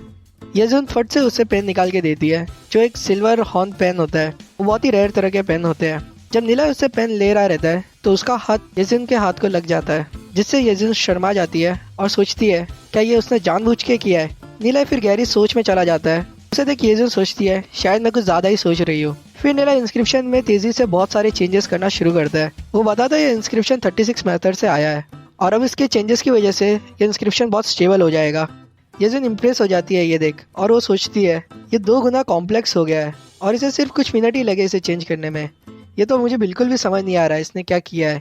चलो अभी मैं इसे रख देती हूँ और घर जाके बोलती हूँ किसी को इसे स्क्रॉल में कन्वर्ट करने के लिए। ड्यूजी अपना मुंह बाहर निकाल कर कहता है वो लोग सही में बात करना शुरू कर दिया है। येजुन नीलाई से इंस्क्रिप्शन और कल्टीवेशन सीखना चाहती है। फिर उनकी बातें चलती रहती है और शाम हो जाती है। येजुन खड़ी होती है और नीलाई का शुक्रिया अदा करती है उसकी मदद के लिए और मुस्कुराते हुए कहती है हम कल फिर मिलेंगे, मैं तुम्हारा इंतजार करूंगी। भाई पूरे मंत्रमुग्ध हो गए होते हैं। उसके गाल लाल और आंखों में प्यार होता है और वो येजुन को बाय करता है। येजुन फिर वहाँ से चली जाती है। तभी नीला हंसते हुए सोचता है ये मेरी पहली मुलाकात थी और ये कितनी अच्छी गई है। नीला लाइब्रेरी से निकलने वाला होता ही है कि कोई उस पर हमला कर देता है। हमें दिखाता है ये शैन्यू होता है जो गुस्से से नीलाई का कॉलर पकड़ लेता है। शैन्यू नीलाई को गुस्से से घूरता है। नीलाई को भी शैन्यू पे बहुत गुस्सा आ जाता है और वो चिल्लाते हुए कहता है छोड़ मुझे। तभी शैन्यू नीलाई को पूछता है वो येजुन से क्या बातें कर रहा था इतनी देर से, क्योंकि शैन्यू उसका कॉलर नहीं छोड़ता और उससे ऐसी बात करता है। नीलाई को ये सुन बहुत गुस्सा आ जाता है और वो कहता है छोड़ दे मुझे वरना मेरे से बुरा कोई नहीं होगा। शैन्यू हंसते हुए कहता है तू मुझे नहीं छोड़ेगा, कौन है तू, क्या हुआ तुझे थोड़ी इंस्क्रिप्शन का नॉलेज है तो अभी से येजुन के आसपास दिखना भी मत वरना मुझसे बुरा कोई नहीं होगा। तभी नीलाई के भाई लोग उसकी मदद करने आते ही है कि शैन्यू के साथ जो सीनियर क्लास के गुंडे हैं वो उन्हें रोक देते हैं। यूजी सोचता है ये सभी ब्रॉन्ज लेवल के ऊपर वाले लोग हैं। वही कुछ बच्चे ये देख लेते हैं। वो सोचते हैं नीलाई और शैन्यू गॉडेस येजुन की वजह से लड़ रहे होंगे। उसमें से एक कहता है शैन्यू नीलाई को नहीं छोड़ेगा, वो तो ब्रॉन्ज लेवल तक पहुंचने वाला है। नीलाई मुस्कुराता है और सोचता है भले मेरी सोल पावर 32 है इसको तो मैं आसानी से सबक सिखा सकता हूँ। नीलाई शैन्यू का हाथ जोर से पकड़ लेता है और कहता है तू मुझे सबक सिखाएगा, तो सेक्रेट फैमिली का है तो ज्यादा बोलेगा क्या, सिर्फ एक ग्रीन सोल सी है तेरे पास और अपने आप को जीनियस समझ रहा है। शैन्यू सोचता है ये क्या हो रहा है, मैं मेरे हाथ को हिला क्यों नहीं पा रहा, मेरी पावर तो उससे बहुत ज्यादा है फिर भी ऐसा क्यों हो रहा है। नीलाई कौन सी डेमोनिक आर्ट यूज कर रहा है। तभी नीलाई शैन्यू का हाथ छोड़ देता है। तब जाके शैन्यू के सांस में सांस आती है। नीलाई कहता है विश्वास नहीं हो रहा है ना, कैसे बच्चे के जैसे मैंने तुझे संभाल लिया। अगर मैं मेरी फिंगर टिप्स पर फोकस करूँ और सामने वाले के जॉइंट्स या प्रेशर पॉइंट पे टच करूँ तो सामने वाले की ताकत चली जाती है, यहाँ तक कि ये उससे सोल पावर भी ले सकता है। शैन्यू को देख उसके गुंडे लोग सोचते हैं बॉस इतने पेन में क्यों है। ड्यूजी सोचता है लगता है नीलाई की टेक्निक हम सबसे बहुत सुपीरियर है और वो कहता है शायद शैन्यू ने अपने पैर पे पैर मार दिया की वजह से वो पेन में है। नीलाई गुस्से में कहता है उसे येजुन तेरी बंदी नहीं है जो तू ऐसा बोल सकता है मुझे, और फिर से उसका पीछा करते हुए दिख मत जाना मुझे वरना याद रखना तुझे 4 कंधों पे भेजूंगा मैं। ये सुन शैन्यू अपनी सोल फोर्स एक्टिवेट करता है और टेंशन में कहता है ये पॉसिबल नहीं है, कैसे मैं सेक्रेट फैमिली का जीनियस तेरे जैसे से हार सकता हूँ। और वो अपनी फुल पावर डाल देता है सोल फोर्स में। नीला सोचता है ये अपनी सोल पावर से डायरेक्टली अटैक करना चाहता है मेरी सोल रेल में। ड्यूजी चिल्लाते हुए कहता है नीलाई को सिर्फ 2 दिन ही हुए है उसकी सोल फोर्स की ट्रेनिंग करते हुए, वो शैन्यू से नहीं लड़ पाएगा। और ड्यूजी नीलाई की मदद करने जाता ही है कि शैन्यू के गुंडे लोग उसे फिर से रोक देते हैं। वहीं शैन्यू अपनी सोल पावर को फुल चार्ज कर देता है। नीलाई भी ये देख डिफेंस के लिए अपनी सोल फोर्स एक्टिवेट करता है। ये देख शैन्यू के गुंडे खुश हो जाते हैं और ड्यूजी टेंशन में आ जाता है और हमें दिखाते हैं शैन्यू एक बहुत बड़ी सोल फोर्स से नीलाई पे हमला करता है। अपने पैर जमाए रखता है और सोचता है उसकी सोल पावर मेरे से 2 गुना ज्यादा है, लगता है सेक्रेट फैमिली इसे बहुत ज्यादा एलिक्सर देती है।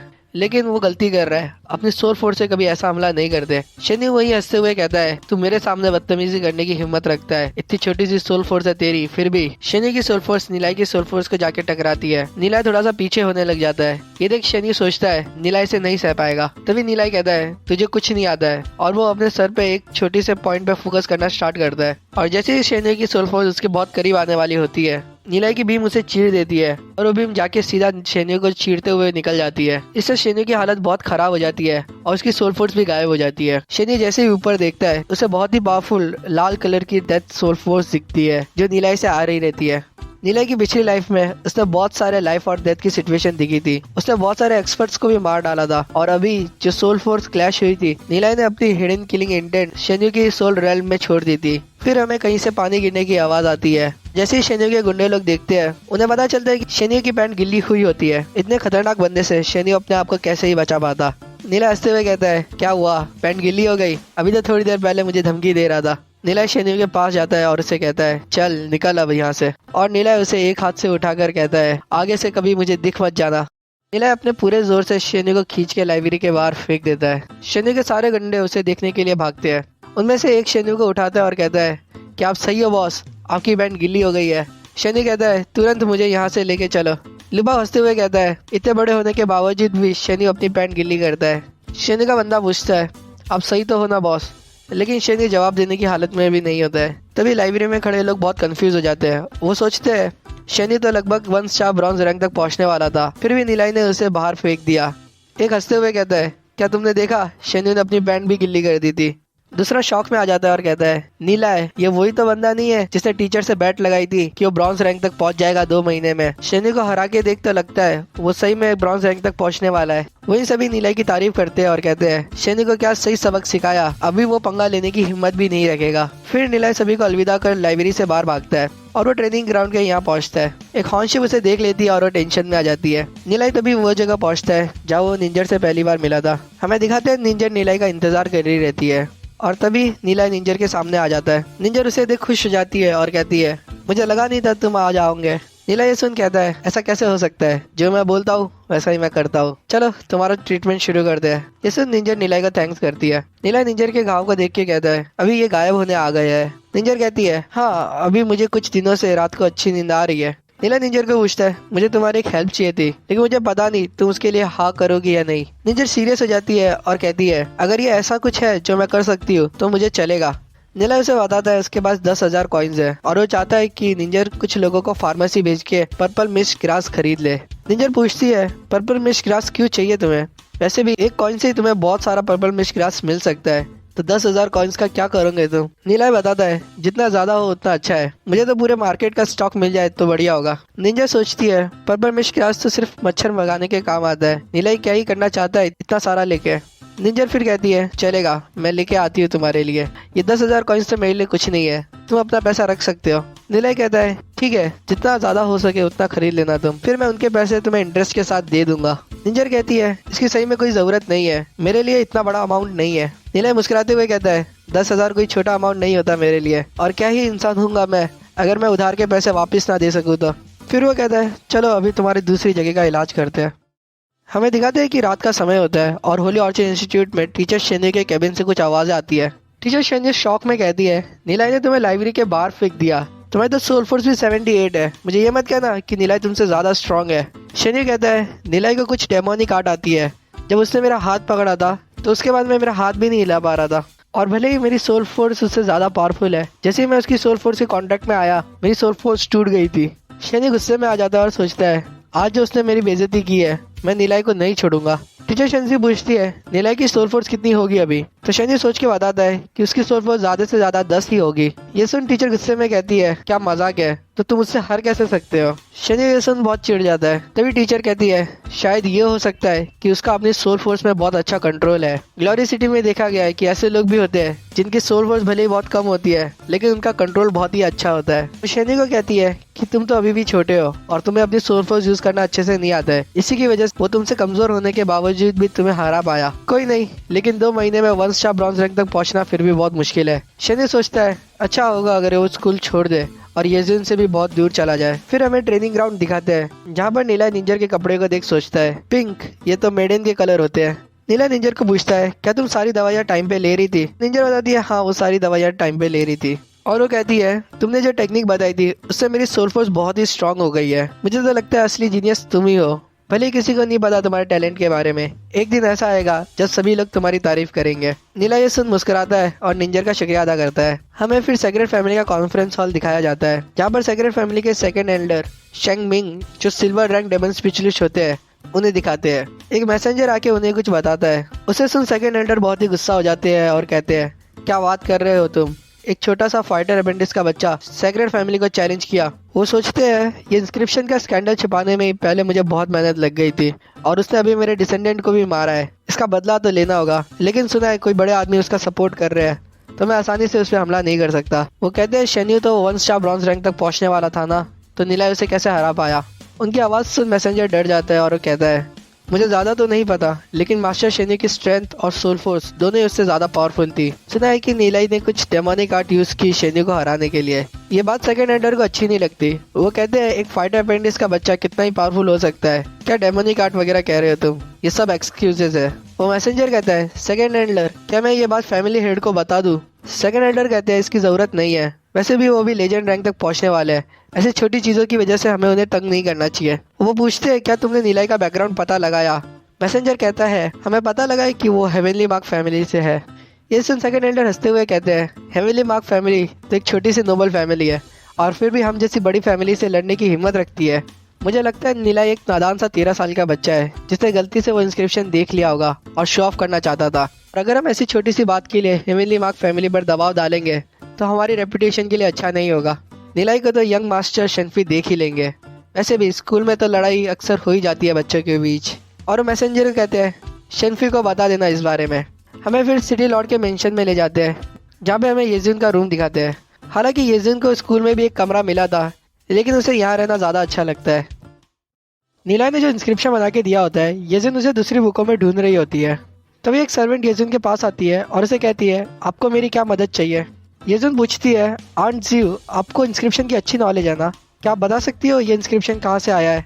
वो इंस्क्रिप्शन को देख शॉक हो जाती है और कहती है ये तो आइस विंड ब्लिजर्ड जैसा लग रहा है लेकिन ये उससे बहुत ज़्यादा पावरफुल लग रहा है। मैंने तो आज तक ऐसा कोई इंस्क्रिप्शन नहीं देखा। ये बहुत ही अच्छे तरीके से बनाया गया है। मैं तो अपनी हार मानती हूँ। कौन है ये मास्टर जिनने आपको ये बना के दिया है। आपको कोई बहुत बड़े इंस्क्रिप्शन मास्टर मिले थे जिनने ये करके दिया। ये सुन येजुन बहुत कंफ्यूज हो जाती है। तभी हमें ट्रेनिंग ग्राउंड पे लेके जाते हैं जहाँ निंजर का ट्रीटमेंट हो गया होता है। वो कहती है नीलाई को तुमने सेक्रेड फैमिली को नाराज किया है, थोड़ा संभल कर रहना। सेक्रेड फैमिली बहुत ही बुरे और बेशरम लोग हैं। उन्हीं की वजह से मेरी विंग ड्रैगन फैमिली इतनी कमजोर हो गई है। उनने हमारी 80% से ज्यादा प्रॉपर्टी हत्या ली है। नीलाई बताता है टेंशन मत लो, मैंने ये सब के बारे में सोच लिया है। सेक्रेड फैमिली को उनकी रेपुटेशन बहुत प्यारी है। वो कुछ समय के लिए तो मुझे तंग नहीं करेंगे और जब वो फाइनली आएंगे तब तक मैं तैयार रहूंगा उनके लिए। ये सुन निंजर नीलाई से बहुत इम्प्रेस हो जाती है। नीलाई कहता है तुम जब घर जाओगी तो एक अनयूज सोल क्रिस्टल लेके आना, तुम्हारा एट्रीब्यूट टेस्ट करना है। वो सोचते हैं निंजर एक भरोसेमंद पार्टनर है, उसकी एबिलिटी भी बहुत अच्छी है तो मुझे उसे कुछ पावरफुल टेक्निक तो सिखानी चाहिए। ये सुन निंजर कहती है मेरे पास एक अनयूज क्रिस्टल पड़ा है और अपने रिंग से एक सोल क्रिस्टल निकाल के नीलाई को दिखाती है। नीलाई कहता है बढ़िया है, तुम्हारे पास अभी सोल क्रिस्टल है तो इसमें अभी अपनी सोल फोर्स इन्फ्यूज करो। ये सुन निंजर अपनी सोल फोर्स उसमें इन्फ्यूज करती है। बहुत तेज रोशनी आना शुरू हो जाती है उस क्रिस्टल में से। उसे देख नीलाई शॉक हो जाता है और कहता है तुम्हारी सोल फोर्स तो 83 तक पहुंच गई है और तुम्हारा एट्रीब्यूट विंड लाइटनिंग है और उसका फॉर्म है विंड ड्रैगन। ये सुन निंजर कंफ्यूज हो जाती है। वो पूछती है soul form, wind lightning, wind dragon form, क्या मतलब होता है इन सब का। नीलाई कहता है अगर मैं सिंपल भाषा में बताऊँ तो विंड लाइटनिंग टेक्निक तुम्हारे लिए बहुत सही होगी। वो सोचता है शायद इसी वजह से मेरी पिछली लाइफ में जब निंजर को एक्सट्रीम कोल्ड हुआ था तो भी वो इतना जल्दी रिकवर कर पाई थी।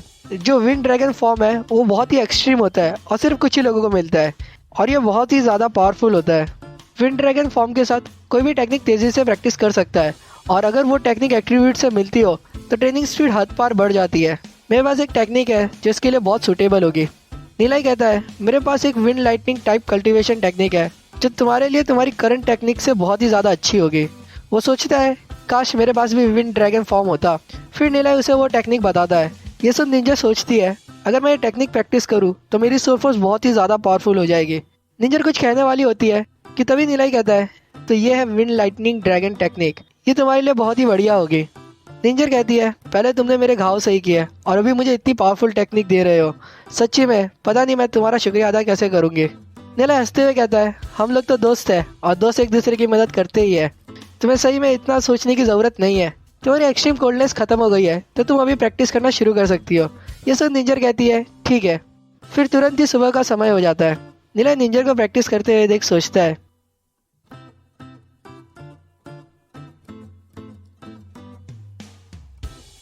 नीला निंजर को देख मुस्कुराता है और सोचता है इसको अभी और सफ़र नहीं करना होगा मेरी इस लाइफ में। निंजर को प्रैक्टिस करते हुए पसीने आने लग जाते हैं और वो जैसे ही अपनी आंखें खोलती है उसे एहसास होता है कि वो ब्रेक थ्रू करने वाली है। लेकिन जब तक निंजर आंखें खोलती है नीला वहाँ से चला गया होता है। वो खड़ी होती है और कहने वाली होती है नीला आए। तो एक बंदा भागते हुए फार्मेसी की तरफ जाता है। वो शॉपकीपर को पूछता है उसे पर्पल मिश ग्रास चाहिए। ये सब शॉपकीपर कहता है तुम भी विंग ड्रैगन फैमिली के सर्वेंट हो, शायद तुम्हारी फैमिली से पहले ही कोई आया था और उसने सारी पर्पल मिश ग्रास खरीद ली थी। वो सर्वेंट कहता है आपका जो गार्डन है उसमें भी अगर कोई पर्पल मिश ग्रास होगी तो वो सब भी हमें चाहिए। फिर हमें दिखाता है वो बहुत सारी पर्पल मिश ग्रास ले जाते हुए सोचता है हमारी पूरी फैमिली को सिर्फ कुछ किलो पर्पल मिश ग्रास ही चाहिए होती है, इतने सारे का तो वो क्या करेंगे। फिर वो सोचता है छोड़ो, वैसे भी मिस निंजर बहुत ज़्यादा इम्प्रूव हो चुकी है तो पूरी फैमिली की नज़र भी उन्हीं पर है। और बेटी रच ने बोला है उसे जितना भी पैसा खर्चना हो वो खर्च सकती है। हमें एक कैफे दिखाते हैं, चंद नीलाई निंजर से बात कर रहा रहता है। वो कहता है सिर्फ कुछ दिनों में तुमने सारा पर्पल मिश ग्रास खरीद लिया, तुम्हारे सर्वेंट सही में बहुत तेज है। निंजर एक रिंग देती है जिसमें बताती है उसने कुछ लाखों किलो पर्पल मिश ग्रास रखी होती है। वो सुन नीलाई खुश हो जाता है, लेकिन फिर जब उसे समझ आता है उसमें कुछ लाखों किलो पर्पल मिश ग्रास है तो वो शौक में पड़ जाता है। निंजर हंसते हुए कहती है ये तो बहुत छोटी सी बात है, जो तुमने मुझे विंड ड्रैगन टेक्निक दी है उसके सामने तो ये कुछ भी नहीं है। फिर दोपहर का समय हो जाता है। हमें लाइब्रेरी में दिखाते हैं नीलाई कुछ कर रहा रहता है, जिसे देख लुपाओ ड्यूजी को कहता है ये नीलाई कब से क्या लिख रहा है और खुद से पता नहीं क्या बातें कर रहा है।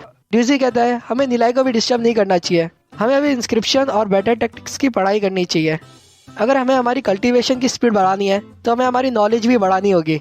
ये सुन लुपाओ और वीनन उसका मजाक उड़ाते हैं, जिससे ड्यूजी बहुत गुस्सा हो जाता है और उन्हें चिल्लाने लगता है। फिर उन दोनों की नज़र एक जगह पे जाती है। वहाँ पर भीड़ जमा होती है एक बंदे की वजह से जिसे रेड कलर का आर्मर पहना होता है। सभी लोग उसकी तारीफ कर रहे होते हैं।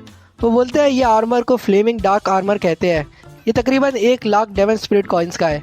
वो बंदा होता है डिवाइन फैमिली का 15 साल का ब्रॉन्ज रैंक 5 मास्टर शेन। वो बताता है जो भी सिल्वर रैंक से कम है वो इस आर्मर पे खरोच तक नहीं कर पाएगा। कुछ लड़कियां इधर इम्प्रेस हो जाती है और मास्टर शेन की तारीफ करती है। तभी मास्टर शेन अपना आर्मर निकालते हैं और उसे भीड़ में फेंक देते हैं। एक बच्चा उसे पकड़ लेता है और मास्टर शेन कहते हैं जाओ ये अब से तुम्हारा हुआ। वो बताता है उसके पास 5 साल पुरानी होली डार्क ग्रास होती है जो सिर्फ उसी के फैमिली के पास है। अगर तुम मेरा साथ दोगे तो मैं तुम्हें ये भी दे दूंगा। लुबा यसुन सोचता है एक ग्रास ही 50,000 की होती है, तो अगर इसमें 6 होगी तो तकरीबन 3 लाख कॉइन्स तक की हो सकती है। पूरा क्राउड ये सुन जोश में आ जाता है, मास्टर शेन का सपोर्ट करता है। लुबा भी वो भीड़ में घुस जाता है और कहता है मैं भी मास्टर शेन का सपोर्ट करता हूँ। जिसे तंग होकर उसका बाजू वाला कहता है भाई यहाँ कहाँ घुस रहा है तू। मास्टर शेन जब लोगों को गिनते हैं तो उन्हें पता चलता है यहाँ पे सिर्फ 19 से 20 लोग ही है उन्हें, लेकिन और भी लोग चाहिए होते हैं। वही ड्यूजी लुबा को खींचते हुए ले जा रहा होता है। लुबा सोचता है अगर हमारे पास होली डार्क ग्रास हो तो ड्यूजी ब्रॉन्ज रैंक तक जरूर पहुंच जाता। तभी नीलाई की नज़र यंग मास्टर शेन पे जाती है और वो सोचता है मेरी पिछली लाइफ में इसी समय उन्होंने एंशिएंट ऑर्चिड सिटी का रूइंस का दरवाज़ा ढूंढा था और ये लोग बहुत सारा खजाना लेके आए थे वहाँ से।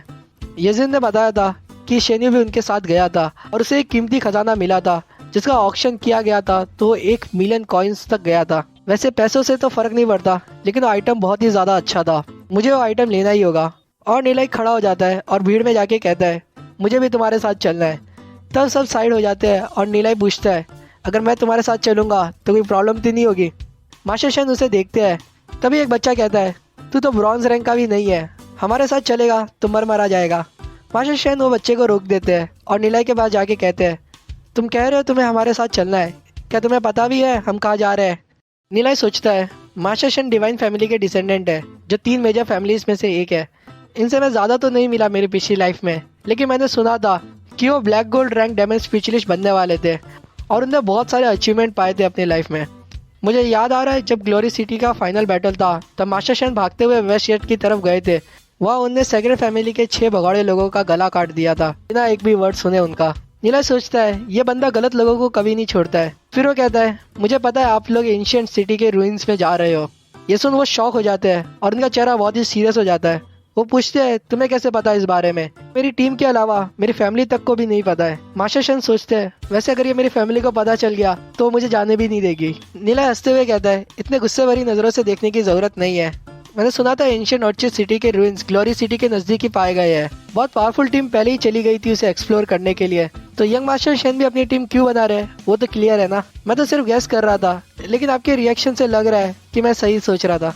ये सुन मास्टर शेन इम्प्रेस हो जाते हैं और नीलाई को पूछते हैं क्या नाम है उसका, तो नीलाई अपना नाम बताता है उसे। मास्टर शेन हंसते हुए कहते हैं नीला है, तुम ही हो ना वो जिसे सेक्रेट फैमिली का इंस्क्रिप्शन स्कैंडल एक्सपोज किया था और तुमने सेक्रेट फैमिली की बहुत बेइज्जती की है। वो नीलाई के पास जाके कहते हैं मैंने सुना है तुमने सारे क्लासिक भी पढ़े हैं। नीला इसके जवाब में हाँ करता है। जैसे सुन एक बच्चा कहता है वो तेरा मजाक उड़ा रहा है तो हाँ कैसे बोल सकता है। दूसरा हंसते हुए कहता है कितने दिन हुए तुझे स्कूल आए, कितनी बुक तूने पढ़ी होगी अभी तक। नीला हंसते हुए कहता है मैं ज्यादा तो नहीं बोल सकता, लेकिन यहाँ जितने भी लोग हैं उनसे तो बहुत ज्यादा पढ़ी है मैंने। ये सुन वो चिल्लाते हुए कहता है क्या तुम मेरी बेइज्जती कर रहा है।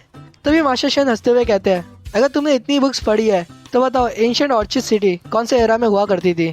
नीला उन्हें बताता है एंशिएंट ऑर्चिड सिटी की बिल्डिंग स्टोन ब्रिक से बनाई गई थी और उनके रूफ डॉम शेप के होते हैं। वहाँ मेन रोड ईस्ट से वेस्ट जाते हैं और ऐसा जो कंस्ट्रक्शन है वो स्नोविंड और सेकंड एम्पायर में होता था। मैंने सुना है कुछ लोगों ने एंशिएंट ऑर्चिड सिटी की रूइंस में बहुत बड़े लोटस की पेंटिंग्स चुनी है। कहा जाता है माउंटेन स्टेबिलिटी दिखाते हैं और पानी फॉर्च्यून दिखाती है। ये जो पीस और प्रोस्पेरिटी की पेंटिंग्स थी सेकंड एम्पायर के एंड में हुआ करती थी। तो अगर हम ये सारे क्लूज को जोड़ ले तो हम बोल सकते हैं ancient orchid city second empire era के एंड में और एज ऑफ डार्कनेस से पहले हुआ करती होगी। ये सुन कुछ बच्चे कहते हैं समझ नहीं आया, लेकिन सुन के तो लग रहा है कुछ अच्छा ही होगा। तभी मास्टर शन ताली बजाते हैं और नीलाई की तारीफ करते हुए कहते हैं तुम मेरे फॉलोवर क्यों नहीं बन जाते, मैं तुम्हें बहुत सारी ट्रेनिंग्स और मटेरियल दूंगा। नीला ये सुन सोचता है ये मुझे अपना छोटू बनाना चाहते हैं, क्या मजाक है। वो कहता है ये टीम अप में जिसे जो चाहिए वो उसे ले सकता है अगर हमें ट्रेजर मिला तो, लेकिन मुझे बस एक आइटम पहले चूज करने का मौका मिलना चाहिए। अगर ऐसा नहीं हो सकता है तो मैं अकेले एक्सपीडिशन के लिए चला जाऊंगा। एक बंदा कहता है मास्टर शेन के होते हुए तू पहला आइटम चूज करना चाहता है, अपने आपको ज्यादा बड़ा तो नहीं समझता ना तू। मास्टर शेन इस बारे में सोचते हैं। नीला उन्हें कहता है मैं गारंटी देता हूँ अगर तुम मुझे लेकर जाओगे तो तुम्हें ट्रेजर जरूर मिलेगा। मास्टर शेन सोचते हैं नीला जितना कॉन्फिडेंस से बोल रहा है शायद उसके पास पूरा ट्रेजर मैप है। हालांकि मेरे पास भी ट्रेजर मैप है लेकिन वो थोड़ा इनकम्प्लीट है। फिर सोच समझकर मास्टर शेन कहते हैं मुझे तुम्हारी डील मंजूर है, लेकिन मैं फिर से कहता हूँ अगर तुम मेरे फॉलोवर बनोगे तो तुम्हें बहुत फायदा होगा। नीला पीछे मुड़ जाने लगता है और कहता है मैं आशा करता हूँ हमारा टीम अप अच्छा जाएगा। नीला को ऐसे जाते देख सभी कंफ्यूज हो जाते हैं। मास्टर शेन कहते हैं 3 दिन बाद हमें एक्सपेडिशन शुरू करेंगे। दोपहर का वक्त हो जाता है और हमें अल्केमिस्ट एसोसिएशन की जगह दिखाते हैं जहाँ पर बहुत तरह के पोर्शंस होते हैं। हमें 25 साल की गोल्ड रैंक डेमन स्पेशलिस्ट और अल्केमिस्ट एसोसिएशन की डायरेक्टर यांग जिंग दिखाते हैं। वो कुछ लेटर पढ़ रही होती है और सोचती है अल्केमिस्ट एसोसिएशन दिन प्रतिदिन बहुत कमज़ोर हो जा रहा है। तभी उनकी नज़र एक लेटर पे जाती है जो बेसिकली बहुत ही बुरी तरीके से लिखा हुआ लव लेटर होता है। वो उसे फेंक देती है और सोचती है अगर हम ज़्यादा पैसा ना कमा पाएंगे तो कोई भी यंगर जनरेशन का बंदा अल्केमिस्ट नहीं बनना चाहेगा। वो सोचती है इनमें से कोई ढंग का अल्केमिस्ट रिलेटेड लेटर है भी क्या। तभी उनकी नज़र पड़ती है एक लेटर पे, उसमें बहुत सारे मेथड्स लिखे हुए होते हैं। उसमें से एक होता है पर्पल मिस्ट ग्रास को रिफाइन करने का प्रोसेस। अल्केमिस्ट एसोसिएशन की डायरेक्टर जब वो लेटर में देखती है तो उन्हें पता चलता है इसमें बहुत सारे पर्पल मिस्ट ग्रास के यूजेस लिखे होते हैं। उन्हें पढ़ना शुरू करती है। जब हम सोल असेंबलिंग पिल या स्पिरिचुअल एनहांसिंग पिल को रिफाइन करते हैं, अगर हम थोड़ी सी पर्पल मिस्ट ग्रास उसमें डाल दें तो उसकी ताकत 3 गुना बढ़ जाती है। अगर हम पर्पल मिस्ट ग्रास, डिक्टेमी, मलबेरी और फ्रैक्टस को नहाते समय यूज़ करें तो वो हमारी सोल फोर्स को नरिश कर देते हैं। ये सब पढ़ वो हंसते हुए लेटर को फेंक देती है और कहती है इसी वजह से शायद कोई सारी पर्पल मिस्ट ग्रास को खरीद लिया कुछ दिनों में ही। वो चाहता है कि मेरे से वो पर्पल मिस्ट ग्रास की कीमत बढ़ा दे। ये बेतुकी चीज़ों से कुछ अच्छा सोचना चाहिए था उसे, लेकिन वो सोचती है इसने 60 से ज़्यादा यूजर्स बताए पर्पल मिस्ट ग्रास के, क्या एक मच्छर मारने की दवा सही में इतनी अच्छी हो सकती है। फिर वो सोचती है अगर ये सब सच होगा तो अल्केमिस्ट एसोसिएशन बहुत ज़्यादा ग्रो कर सकती है। ये करने में कोई नुकसान तो नहीं है, क्या पता इसमें से कुछ सच हो तो। वो ढूंढती है उन्हें वो लेटर किधर फेंका होता है। वो अपने असिस्टेंट योंग जैंग को कहती है 2 किलो पर्पल मिस्ट ग्रास लाने को। उनका असिस्टेंट भागते हुए उसे लेके आता है और बताता है हमारे पास सिर्फ 1 किलो पर्पल मिस्ट ग्रास ही है। वो सोचती है ये बंदे ने पता नहीं कितना पर्पल मिस्ट ग्रास खरीद लिया है अभी तक। फिर डायरेक्टर पिल्स बनाना शुरू करती है और साथ ही में वो सोचती है जो सोल असेंबलिंग और स्पिरिचुअल एनहांसिंग पिल होते हैं वो ग्लोरी सिटी में 100 साल से चलते हुए आ रहे हैं और एकदम परफेक्ट है ये। अगर कोई अल्केमिस्ट इन फॉर्मूले को चेंज करना चाहता है तो उसे बहुत सारा मटेरियल और फेल होने का कॉस्ट सहना पड़ेगा, लेकिन कोई इतना पर्पल मिस्ट ग्रास खरीदने का खर्चा भी क्यों करेगा। डायरेक्टर को पिल बनाते देख असिस्टेंट सोचता है ये सही में डायरेक्टर कहलाने के लायक है। इनका फायर पे कंट्रोल और नॉलेज बहुत ही अच्छी है। मुझे भी बहुत मेहनत करनी होगी इनके जैसा बनने के लिए। फिर 2 घंटे हो जाते हैं और असिस्टेंट की अच्छी नींद हो गई होती है। डायरेक्टर अपनी पावर से पिल बना के तैयार कर देती है। उन पिल्स को डायरेक्टर और असिस्टेंट साथ में देखते हैं। डायरेक्टर बताती है उन्हें 50% और ज़्यादा पिल्स बना पाई है पर्पल मिस्ट ग्रास की वजह से। असिस्टेंट खुश हो जाता है और कहता है अगर हम ज़्यादा पिल्स बना पाए तो हमें बहुत ज़्यादा फ़ायदा होगा। फिर वो और कुछ बोलने वाला होता है कि डायरेक्टर उसके मुंह में एक पिल डाल देती है। खाते ही वो भागने लग जाता है और एक जगह बैठ के मेडिटेट करना शुरू कर देता है। उसे ब्लू कलर की एनर्जी रिलीज होना शुरू हो जाती है और जब वो डीप फोकस में होता है तभी डायरेक्टर्स के सामने आ जाती है और पूछती है तो कैसा है ये पिल। उन्हें अचानक देख असिस्टेंट डर जाता है और वो कहता है मैं मेरे सोल फोर्स कल्टीवेट कर रहा हूँ, ऐसे डराओ मत मुझे। फिर वो शांत हो जाता है और बताता है ये एक हाई ग्रेड सोल असेंबलिंग पिल से ज़्यादा इफेक्टिव है। जैसे डायरेक्टर बहुत ही इंप्रेस हो जाती है। डायरेक्टर कहती है तो ये सब सच है, चलो दूसरे यूजेस भी हम ट्राई करते हैं। डायरेक्टर वो लेटर असिस्टेंट को देती है और कहती है इसकी कॉपी बना के सबको दे दो, कहो कि इसका पहला यूजेस डायरेक्टर ने वेरीफाई किया है और उसका जो रिजल्ट था वो अल्केमिस्ट एसोसिएशन को ग्लोरी सिटी में बहुत ही ज़्यादा पावरफुल बना देगा। वो असिस्टेंट को कहती है, मैं आशा करती हूँ तुम्हें ये बात समझ आ रही है। फिर असिस्टेंट तुरंत ही निकल पड़ता है वहाँ से। डायरेक्टर फिर वो बात के लिए बिल्स बनाना शुरू करती है। 2 घंटे हो जाते हैं। फिर हमें दिखाते हैं कि डायरेक्टर नहा रही होती है और उनके पानी में उनने वो पिल्स डाली होती है। वो शॉक हो जाती है और कहती है, ये सही में बहुत ज़्यादा इफेक्टिव लग रहा है। इस सुबह हमें दिखाते हैं निलय और सभी ट्रेनिंग कर रहे होते हैं। लुबा भागते हुए थक जाता है और कहता है, अभी तो हमने पहाड़ चढ़ा था और इतनी देर से हम ये वेट उठा के भाग रहे हैं, मैं तो थक गया हूँ। ड्यूजी गुस्सा हो जाता है और कहता है, या हम सब 25 किलो उठा रहे हैं और हम कुछ नहीं बोल रहे, तू तो सिर्फ 15 किलो उठा रहा है और उसमें भी रोना शुरू कर दिया। नीला हंसते हुए कहता है, चलो आज की मॉर्निंग ट्रेनिंग यहीं ख़त्म करते हैं, लेकिन क्योंकि हम टॉप टीयर्स टेक्निक प्रैक्टिस कर रहे हैं तो हमें हमारी बॉडी फिट रखनी चाहिए, वरना हमारी सोल फोर्स हमारी बॉडी को एक्सप्लोड भी कर सकती है। जिसे सुन लुपा बहुत ही ज़्यादा डर जाता है। फिर सभी लोग ग्लोरी सिटी के मेन मार्केट के यहाँ आ जाते हैं। तभी एक बंदा उन्हें देख लेता है।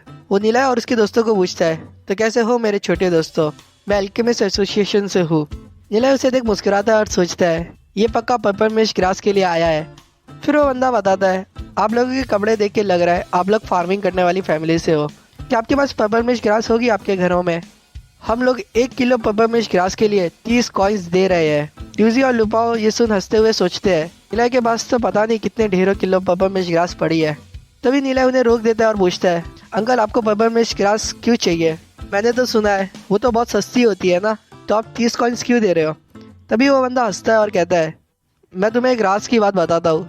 कल हमें एक लेटर मिला था जिसमें 60 से ज़्यादा पेपरमिंट ग्रास के यूजर्स लिखे थे और डायरेक्टर और हम सब ने उनको टेस्ट किया और फिर वो खुश होकर कहता है, उसमें सब कुछ सही लिखा था।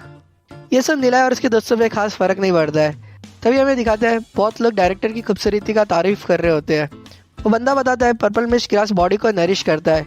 कल जब डायरेक्टर ने एक बार इसका यूज करके नहाई थी तो कुछ साल जवान हो गई ऐसा लग रहा था। तो भी सारी नोबल औरतों को भी वो पर्पल मिस्ट ग्रास चाहिए, लेकिन पूरे मार्केट में किसी के पास भी पर्पल मिस्ट ग्रास नहीं है और उन्हें उगाने में भी 3 साल लग जाते हैं। हम नहीं चाहते इतनी यूजफुल ग्रास फालतू के ब्यूटी प्रोडक्ट्स बनाने में यूज हो। नीला मुस्कुराते हुए कहता है, अच्छा कितनी कमाल की बात है ये, लेकिन हम तो होली ऑर्चिड इंस्टीट्यूट के स्टूडेंट हैं, तो हमारे पास तो पर्पल मिस्ट ग्रास नहीं है। ये सुन वो शौक में चला जाता है। नीला उसे अलविदा कर कहता है, अगर आप ऐसी ही बड़ी दाढ़ी रखोगे तो आप बहुत जल्दी बूढ़े लगने लग जाओगे। और सभी हंसते हुए वहाँ से चले जाते हैं। डीजी नीला को पूछता है, वो बंदा इतना ज़्यादा पैसा दे रहा था तो तुमने उससे पर्पल मिस्ट ग्रास क्यों नहीं बेचा? नीला बताता है, अभी तो प्राइस बढ़ना शुरू हुआ है, आगे आगे देखो कितना प्राइस बढ़ जाता है। फिर दोपहर का समय हो जाता है और हमें दिखाते हैं निंजर के सर्वेंट उसके पास चिल्लाते हुए आते हैं। वो बहुत ही ज़्यादा खुश होते हैं। उनमें से एक बंदा बताता है, मिस निंजर आपने बहुत सारे पर्पल मिस्ट ग्रास खरीदे थे ना, अभी उनकी प्राइस बहुत बढ़ गई है, 1 किलो के लिए 100 कॉइन्स तक मिल रहे हैं।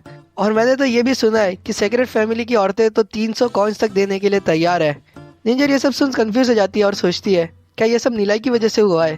तभी हमें लाइब्रेरी में दिखाते हैं सभी बहुत हंस रहे होते हैं। नीला अपने हाथ से डेमन कॉइन्स दिखाता है, जिसे देख ड्यूजी की आंखें चमक जाती है। नीला बताता है कि हमने अभी 10,000 किलो पर्पल मिस्ट ग्रास बेचा नोबल वाइब्स को, जिनसे हमें 3 मिलियन कॉइन्स तक मिले। वो बताता है लेकिन मार्केट की डिमांड लिमिटेड होती है, इसलिए हम हमेशा इतने महंगे में नहीं बेच सकते। लुबा ये डिमांड सप्लाई को कुछ समझ नहीं पाता। नीला एक एलिक्सर निकालता है और कहता है, ये तो बस शुरुआत है। नीला वो high grade soul assembling pills की बोतल्स सभी को बांट देता है। लुबा उसमें से एक पिल निकालता है। वो सोचता है ये एक ही सिर्फ 6,000 कॉइन्स की है। नीला हंसते हुए कहता है, हम सब बहुत अमीर हो गए हैं अभी, और वो भी एक पिल लेके प्रैक्टिस करना शुरू कर देता है। वो सोचता है नॉर्मल लोग सिर्फ पिल्स का 10% बेनिफिट ले पाते हैं, लेकिन हेवनली गॉड टेक्निक की वजह से मैं इसको पूरा अच्छे से ऑब्जर्व कर सकता हूँ। वो सोचता है ये पिल्स का इफेक्ट बहुत ही स्ट्रांग है और हमें दिखाते हैं वो पिल्स नीला की सोल रैम तक चली जाती है। नीला कहता है, मेरी सोल फोर्स 50% से ज़्यादा बढ़ गई है। तभी उसके सामने बहुत तेज़ रोशनी आ जाती है। वो देखता है कि ड्यूजी 1 स्टार ब्रॉन्ज रैंक अचीव कर लेता है। ड्यूजी खुश हो जाता है और बताता है, सिर्फ कुछ ही दिनों में मैं 1 स्टार ब्रॉन्ज रैंक तक पहुँच गया, ये सिर्फ तुम्हारी वजह से हुआ नीला। और 2 घंटे बाद हमें ज़ोर से हंसने की आवाज़ आती है। हमें दिखाते हैं लुबाओ खड़ा हो जाता है और कहता है, अब मेरे पापा मुझे नहीं मारेंगे, फाइनली मैं भी ब्रॉन्ज रैंक तक पहुंच गया हूँ, अब मुझे कोई भी नोबल कचरा नहीं कह सकता। वो हंसते हुए कहता है, 2 महीने बाद टीचर और बाकियों की शक्ल देखने में बहुत मज़ा आएगा। जियोजुन पूछता है, नीला तुम अभी तक ब्रॉन्ज रैंक तक नहीं पहुँच पाए? नीला कहता है, हेवनली गॉड टेक्निक बहुत स्लो होती है तो मुझे थोड़ा टाइम लगेगा। तभी नीला को कोई याद आता है और कहता है, तुम लोग प्रैक्टिस करो, मैं अभी आता हूँ। और वो गेट खोल के ग्राउंड फ्लोर पे जाता है। टेबल एरिया के वहाँ देखता है, लेकिन वहाँ पर कोई भी नहीं होता है। वो देख नीला बहुत ही निराश हो जाता है। तो कहता है आज भी नहीं आई वो। तो सोचता है येजुन सही में बहुत नाराज़ हो गई है। चलो आपको थोड़ा समय में पीछे लेके जाता हूँ। जब निंजा नीलाई की पर्पल मिश ग्लास खरीदने में मदद कर रही थी तब नीलाई बहुत ही खुश था और गुनगुनाते हुए येजुन के पास जा रहा होता है। वो शाम जब येजुन और नीलाई मिलने का तय किए होते हैं, येजुन कुछ ख्यालों में बैठी हुई होती है। नीलाई उसके पास जाके कहता है तो हम फिर से मिल गए, और वो एक बहुत ही बड़ी स्माइल देता है। वहीं कुछ लोग बात करते हैं मिस येजुन स्पेशली इसका इंतज़ार कर रही थी। हमें दिखाते हैं शेन्यू उनके पंडर लोगों के साथ होता है, जिसमें से एक कहता है क्या ये लोगों की डेट चल रही है अभी। येजुन शेन्यू बहुत ही नाराज़ हो जाता है।